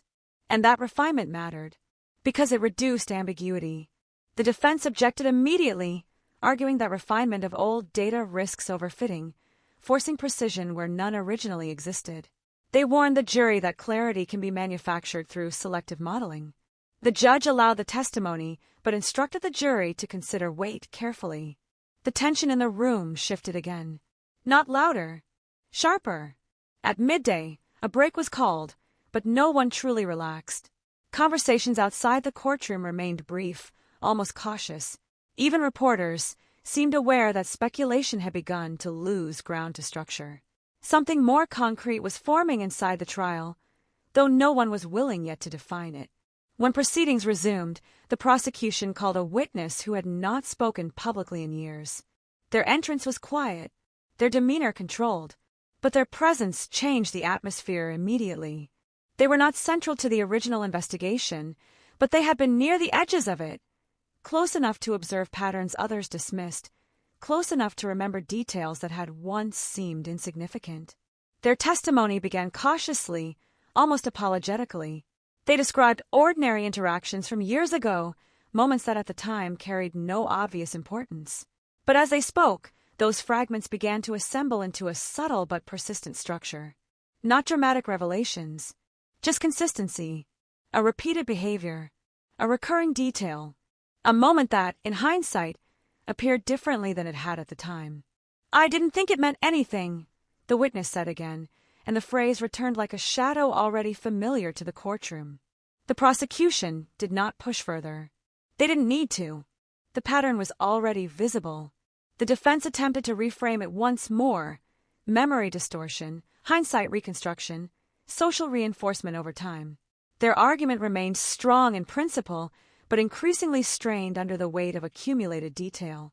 Because at some point, doubt stops being protective. and starts becoming resistant to evidence. As the day moved toward its end, the prosecution shifted towards synthesis again, not adding new material, but drawing attention to how all existing elements interacted. Forensic findings, witness recollections, reconstructed timelines, behavioral inconsistencies, all of it pointed toward a narrowing center. The defense sat quietly during the segment, conserving energy for what would come next. Everyone understood what was approaching.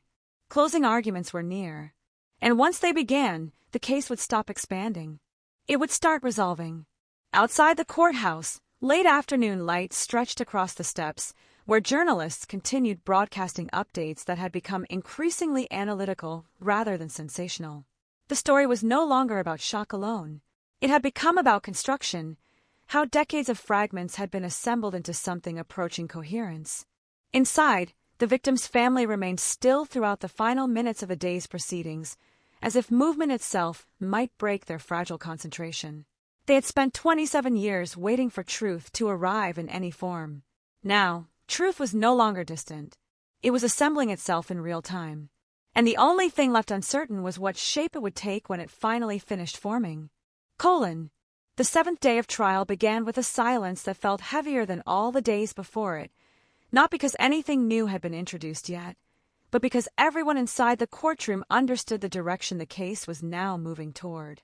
The opening motions were procedural, almost mechanical, but beneath them ran an undercurrent of anticipation that no legal formality could fully contain. The prosecution arrived prepared not to expand the story, but to lock it into place.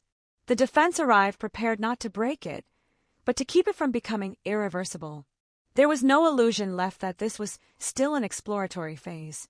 Every argument, every objection, every piece of testimony now carried the quiet urgency of final positioning before closing statements. The prosecution began by revisiting the reconstructed timeline once more, but this time without introducing anything new. Instead, they stripped it down, removing extraneous interpretations and leaving only the verified intersections, moments where independent data sources aligned without contradiction. Phone records, witness placements, environmental logs, forensic timestamps. Each layer reinforced the same narrow window of time, a compression that had taken days of testimony to establish, but now felt almost unavoidable in its structure. The jury watched without interruption, faces unreadable but attention fully engaged. The defense rose, quickly, signaling that they understood the strategy shift. They reminded the court that repetition does not equal reinforcement in the legal sense, that a narrative gains persuasive power through clarity but not necessarily through truth.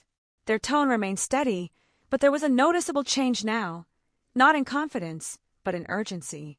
Because urgency begins when control starts to narrow. Then came a shift in focus. The prosecution introduced a consolidated exhibit, a single visual representation of all verified data points mapped against time and location. It was not dramatic in presentation. No flashing graphics. No emotional language. Just structure. And structure, when precise enough, can become persuasive in ways argument cannot. The jury studied it longer than anything else presented so far. Not because it was new, but because it was complete, or close enough to feel complete. The defense immediately challenged the exhibit, arguing that consolidation itself can introduce bias, that visual simplification risks removing uncertainty that exists in raw data. They emphasized that clarity can sometimes disguise underlying complexity rather than resolve it. The judge instructed the jury again, consider weight, not appearance. But appearance, in human perception, is never separate from weight. As the morning progressed, the prosecution called another expert witness, this time focusing on temporal analysis rather than forensic biology. Their role was to explain how multiple independent systems of data can converge without coordination, and why such convergence, while not proof in isolation, becomes significant when repeated across unrelated domains. The testimony was technical, but its implication was simple. Independent systems were telling the same story. The defense countered with an alternative explanation. That convergence can arise from selection bias, where only matching data is emphasized while discordant elements are unintentionally minimized. It was a valid critique in theory, and the courtroom recognized it as such. But theory and application often diverge in cases this old. Because here, almost everything had already been examined. Almost everything had already been challenged. And what remained had survived both scrutiny and time. During a mid-morning recess, the hallway outside the courtroom became unusually quiet. Reporters no longer spoke in clusters. They stood apart, reviewing notes individually, as if even commentary had begun to feel premature. The energy had shifted from speculation to anticipation. Inside, the victim's family remained seated, no longer reacting to each individual development, but absorbing the cumulative weight of everything that had been presented over the past days. Their expressions had settled into something more contained than grief or hope, something closer to endurance. Because endurance is what remains when both certainty and uncertainty have been stretched too far. When proceedings resumed, the prosecution introduced what they called a behavioral continuity framework. It was not presented as psychological proof, but as a pattern-based observation derived from decades of documented interactions, interviews, and recorded statements. They did not claim it revealed intent. They claimed it revealed consistency. The defense objected immediately, arguing that behavioral inference is inherently subjective and that long-term pattern interpretation risks projecting structure onto randomness. Their argument was not emotional, it was methodological. And in many ways, it was one of their strongest positions yet. But the prosecution had already anticipated this. They did not argue against subjectivity. They layered it. Multiple independent observations from different times, different investigators, different contexts, all pointing towards similar interpretive patterns. Not identical, but aligned. And alignment, when repeated enough times across independent sources, begins to reduce the plausibility of coincidence. The courtroom became still again, not from shock, but from recognition that arguments were now converging toward their final form. As the afternoon progressed, the prosecution gradually reduced the scope of their presentation. They were no longer building new segments of the case. They were reinforcing the boundaries of what had already been established. The defense, sensing the shift toward closure, began preparing for their final counterposition.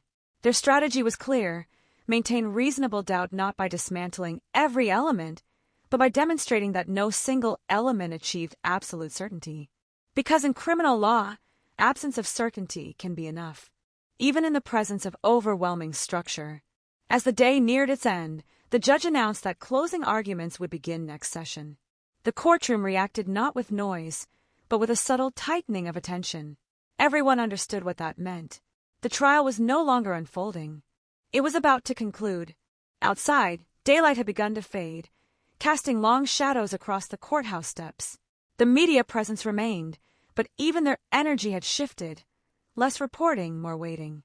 The story had reached its final phase, and now only interpretation remained. Inside, the victim's family sat motionless for several minutes after adjournment. No one spoke. No one reached for their belongings immediately. It was as if leaving the room too quickly would break something still forming. Because for 27 years, they had lived inside uncertainty. And now, for the first time, uncertainty was no longer expanding.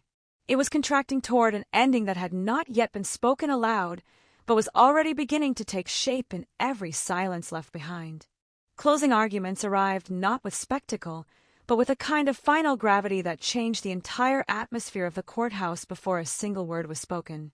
The room felt different the moment people stepped inside, less like a place where information was being exchanged, and more like a space where interpretation would be decided.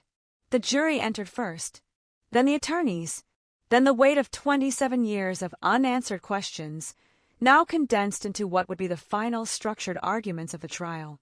The prosecution stood without hesitation. No notes shuffled unnecessarily. No dramatic pause.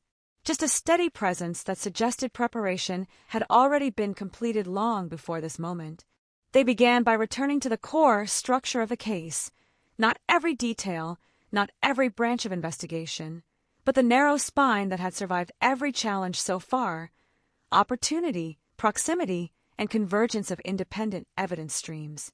Their voice was controlled, almost clinical, as they described how the case evolved from fragmented uncertainty into a reconstructed sequence that could withstand cross-examination from multiple directions. They did not ask the jury to imagine anything. They asked them to consider what remained after imagination had been stripped away by evidence. Each piece was presented again, not as novelty, but as reinforcement. Forensic analysis, verified timelines, witness corroboration, preserved evidence reinterpreted through modern methodology. Every element had already been seen, but now they were being seen together. And together, they formed something that no longer felt like speculation. It felt like structure. The prosecution avoided emotional appeal in its early stages. Instead, they built toward inevitability. They emphasized that reasonable doubt must be based on actual contradiction, not absence of perfection. That no investigation spanning decades will ever produce flawless symmetry, but that imperfection does not equate to uncertainty when patterns remain consistent across independent systems. Then the tone shifted slightly. Not louder, not more emotional, but more direct. They addressed the passage of time itself, 27 years, not as an obstacle, but as context. They explained how time had affected witnesses, evidence, and memory, but also how time had failed to produce any alternative explanation that survived modern scrutiny. Despite decades of opportunity for contradiction to emerge, none had remained stable under verification. The implication was subtle but unavoidable. Time had not solved the mystery, but it had also not erased the truth that was now emerging. The jury remained still, absorbing every sentence without visible reaction. Then the prosecution reached its central point. Not a dramatic revelation, but a convergence argument. They outlined how independent investigative paths, original field reports, modern forensic reanalysis, behavioral review, and reconstructed environmental data had all, through separate methodologies, arrived at a consistent narrowing of possibilities. They paused briefly, not for effect, but because the structure of the argument no longer required acceleration. It required recognition. The defense rose immediately for their closing. Their approach was fundamentally different. They did not attempt to dismantle every piece of evidence again. That phase had already passed. Instead, they focused on uncertainty as a principle, reminding the jury that criminal conviction requires elimination of reasonable doubt, not accumulation of persuasive narrative. They emphasized gaps. They emphasized time. They emphasized the danger of retrospective interpretation. Their voice remained calm, but there was an underlying urgency now, an awareness that the trial had reached the point where persuasion must overcome structure, not merely question it. They warned against what they called coherence bias, the human tendency to prefer explanations that fit neatly together even when alternative explanations remain possible. And they left the jury with a single central message. A case can feel complete without being proven complete. Then silence, not immediate, but gradual, as if the courtroom itself was adjusting to the absence of spoken argument. The judge delivered instructions slowly, carefully, emphasizing legal standards, burden of proof, and the necessity of separating emotional response from evidentiary judgment. But even legal instruction cannot fully neutralize the atmosphere created by closing arguments, because closing arguments do not introduce new facts. They redefine how existing facts are perceived. The jury was dismissed for deliberation, and the sound of that moment, chairs shifting, footsteps against polished floor, doors closing, felt heavier than any testimony delivered throughout the entire trial. Outside, the courthouse steps filled again, but differently now. Reporters spoke in lower tones. Analysts avoided definitive predictions. Everyone understood that speculation had reached its limit. What remained was no longer interpretation by the public, but decision by 12 people who had heard everything, seen everything, and now had to compress it into a single verdict. Inside the deliberation room, the door closed, and the case that had stretched across 27 years entered its final transformation. From evidence to judgment, hours passed without announcement. Inside the courtroom, waiting became its own form of testimony. The victim's family sat in the same positions they had occupied throughout the trial, but something had changed in their stillness. It was no longer waiting for information. It was waiting for resolution. Every sound from the hallway caused subtle shifts in attention. Every door opening carried potential consequence. Outside, daylight faded again, marking time in a way the courtroom itself no longer could. And then, finally, movement. A bailiff entered. No announcement yet, just presence, the kind that signals transition is about to occur. The courtroom rose. The judge returned. The jury followed. And in that moment, everything that had been built over months of testimony narrowed into a single point of focus, one that would determine whether 27 years of uncertainty would finally end in closure or extend once more into the unknown. The courtroom did not feel like it was holding its breath. It felt like it had already exhaled and was now waiting to see what kind of air would return. Every movement by the bailiff, every adjustment of a chair, every shift of fabric sounded amplified, as if sound itself had become evidence waiting to be interpreted. The jury entered, one by one, faces carefully controlled, eyes forward, no visible signals, no hint of alignment, just the disciplined neutrality that comes after hours of deliberation, where every argument has been weighed, reweighed, and stripped of emotion until only structure remains. The clerk stood. The verdict form was already in hand. A document that had traveled through 27 years of unanswered questions, weeks of testimony, and hours of private discussion, now reduced to a set of checked boxes that would decide whether certainty had finally been achieved. The courtroom rose. The judge signaled for everyone to be seated. Silence settled immediately, not requested, not enforced, but instinctive. The clerk began to read, count by count, charge by charge, each line delivered with deliberate pacing that stretched time into something almost unbearable. The victim's family did not move. The defendant did not move. Even the air seemed to pause between each word, as if waiting for permission to continue. Then came the first verdict. Guilty. The word did not echo. It landed. Hard. Not dramatically, but definitively, like something that had always been forming finally reaching its fixed shape. A ripple passed through the courtroom. Not loud, not chaotic, but unmistakable. A shift in posture. A tightening of breath. The kind of reaction that occurs when expectation and reality briefly collide and do not match what people rehearsed in their minds. The clerk continued, count by count, each one delivered with the same controlled precision. Guilty, guilty, guilty, until the structure of the verdict itself became undeniable. Not as emotion, but as conclusion. When the final count was read, the courtroom did not erupt.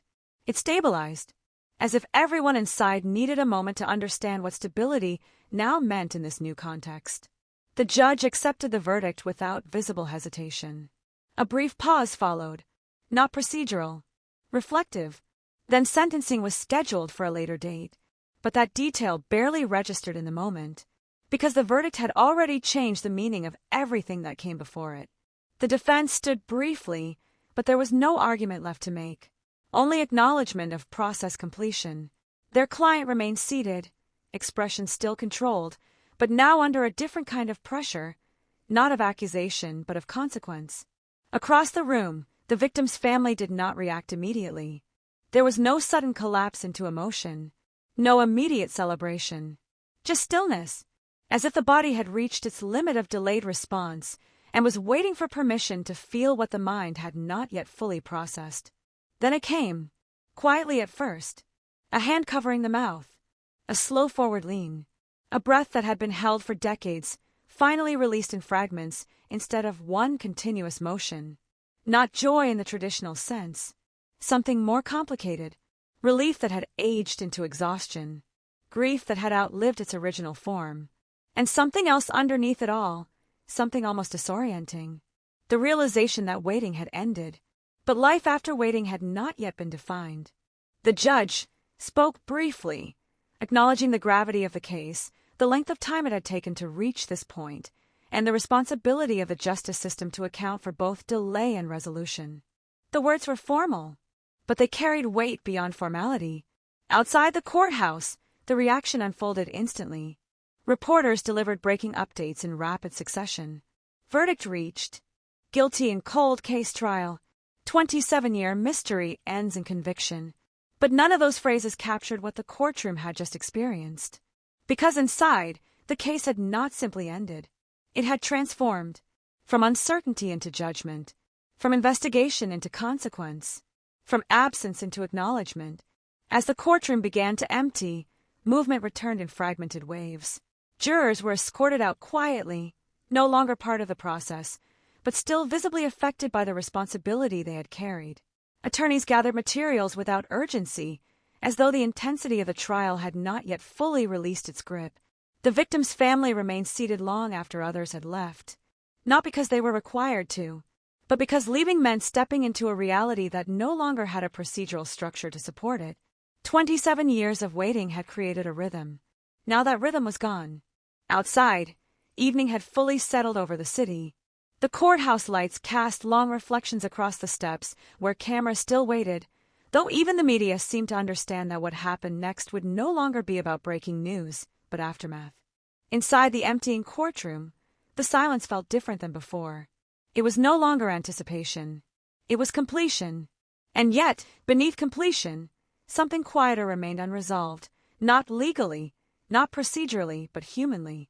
Because even after a verdict, the question of how a life could disappear into decades of uncertainty does not vanish with a single word spoken in a courtroom. It lingers, like a shadow that does not require permission to stay. The morning after the verdict arrived without celebration in the air, only a strange stillness that spread across the courthouse district like something had finally finished burning and left nothing but ash behind. The headlines had already been written overnight, rewritten, refined, and pushed across every screen in the county, but inside the courthouse itself, none of that noise seemed to matter anymore. What remained was not suspense, not anticipation, but the quieter aftermath that follows when a story stops unfolding and starts settling into history. Inside the building, the atmosphere had changed in a way no one could quite name. The trial was over, but its presence had not left.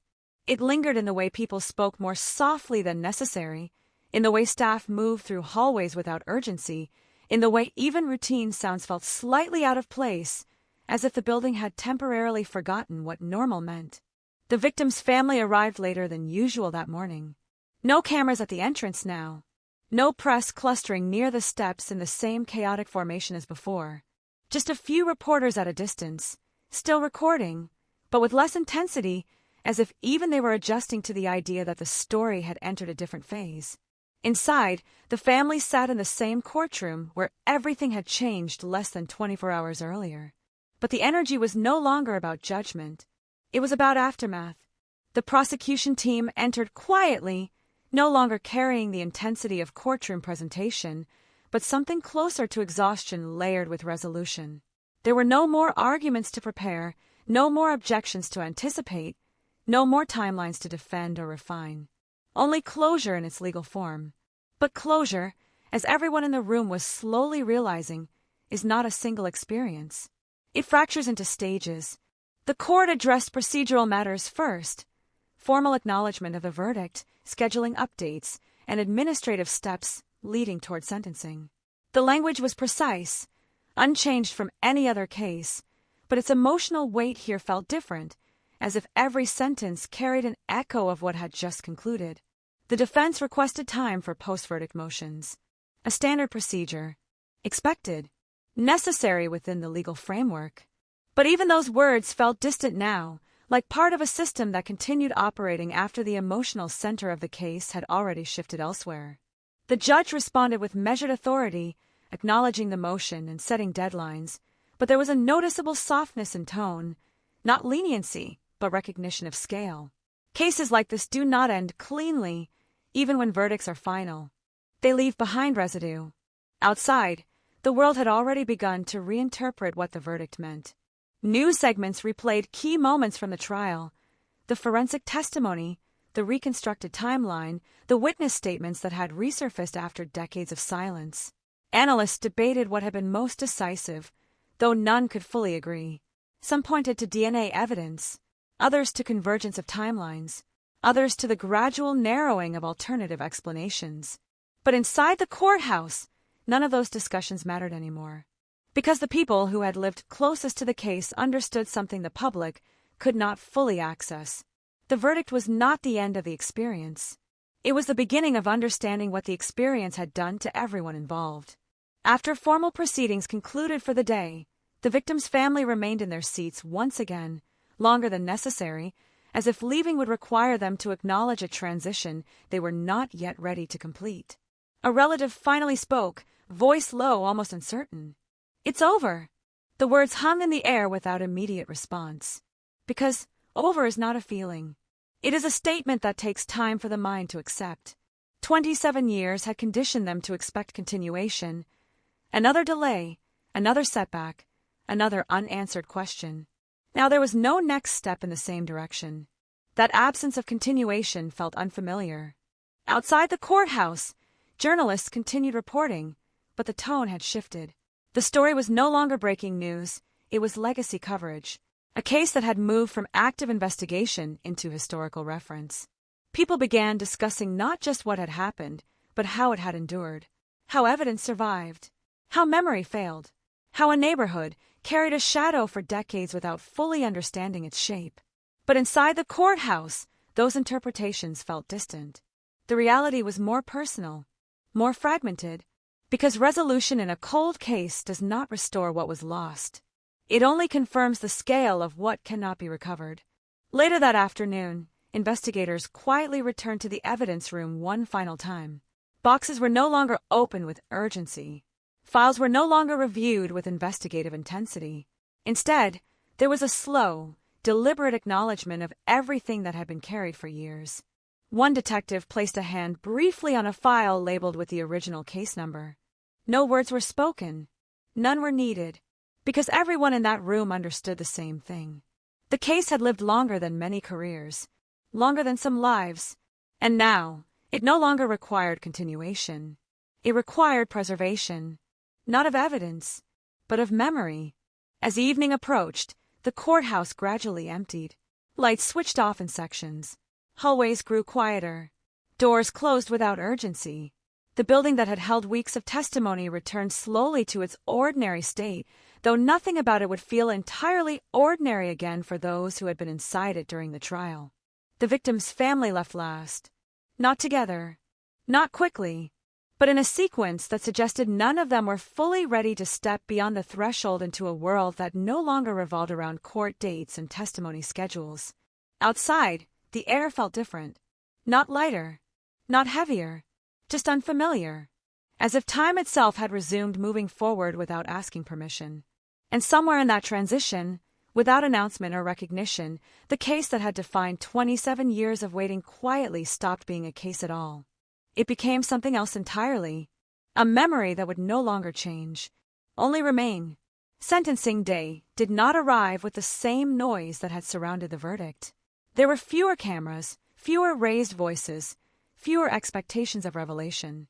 Instead, there was a controlled quiet, the kind that forms when people believe the story has already reached its final shape and only its final weight remains to be applied. Inside the courthouse, the air felt compressed again, but differently than before. Not anticipation this time. Consequence. The victim's family entered with slower steps than usual, as if each movement required more intention than the last few weeks had demanded. They had already crossed the threshold of knowing. Now they were crossing into the reality of what knowing meant. The defendant was brought in separately. No spectacle. No resistance. Just the procedural rhythm of a system that continues even after emotional meaning has already peaked.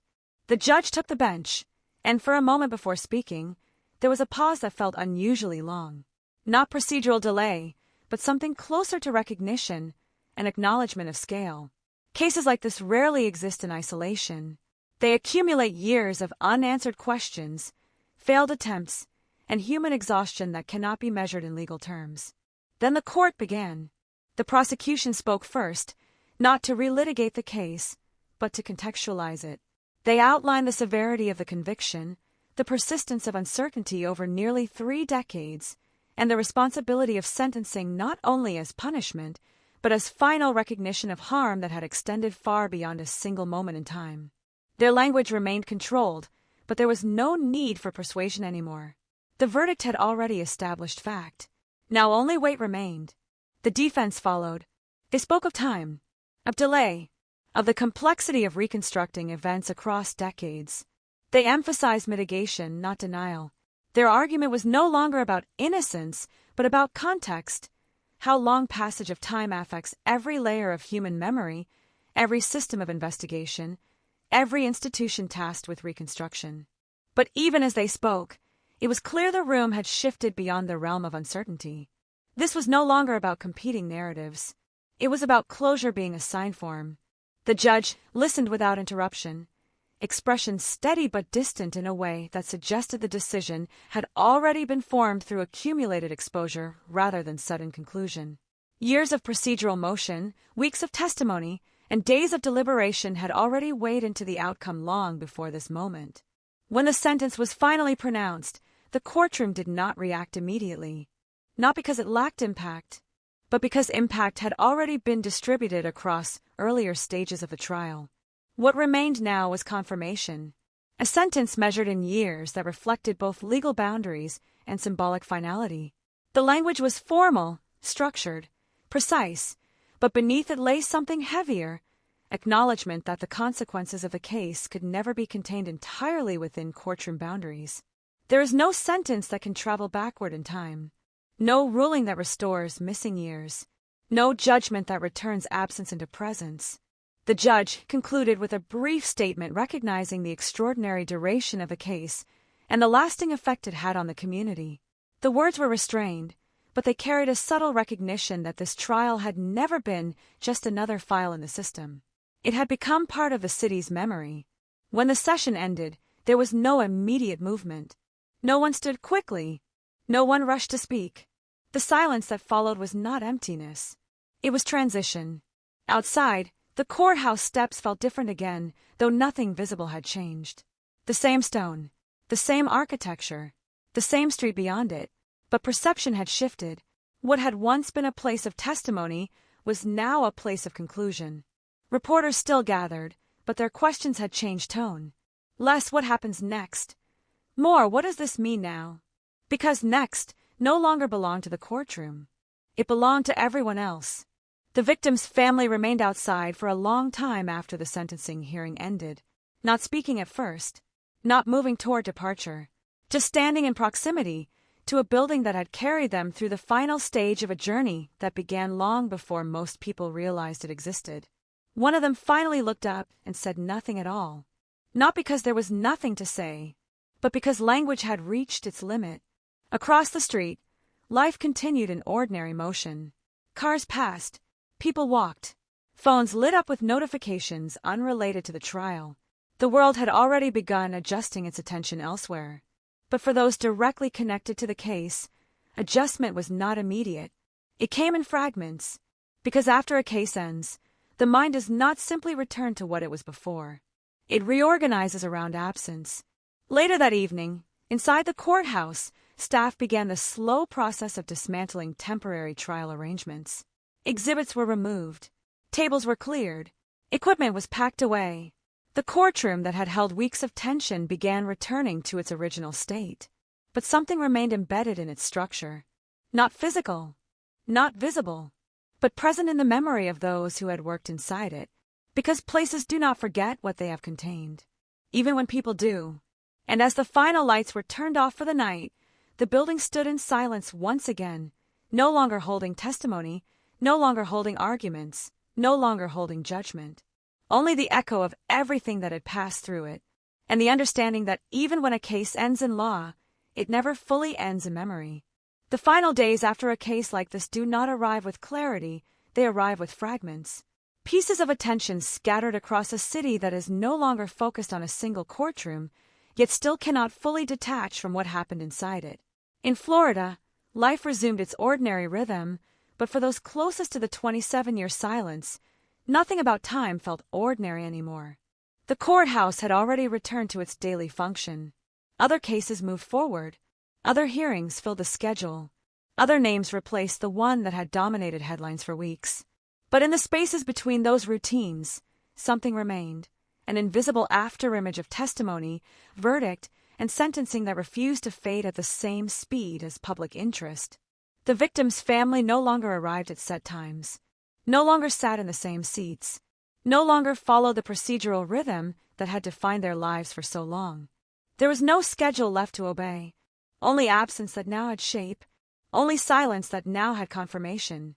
They visited the memorial once more, not as part of a process, but as an ending that had no procedural structure.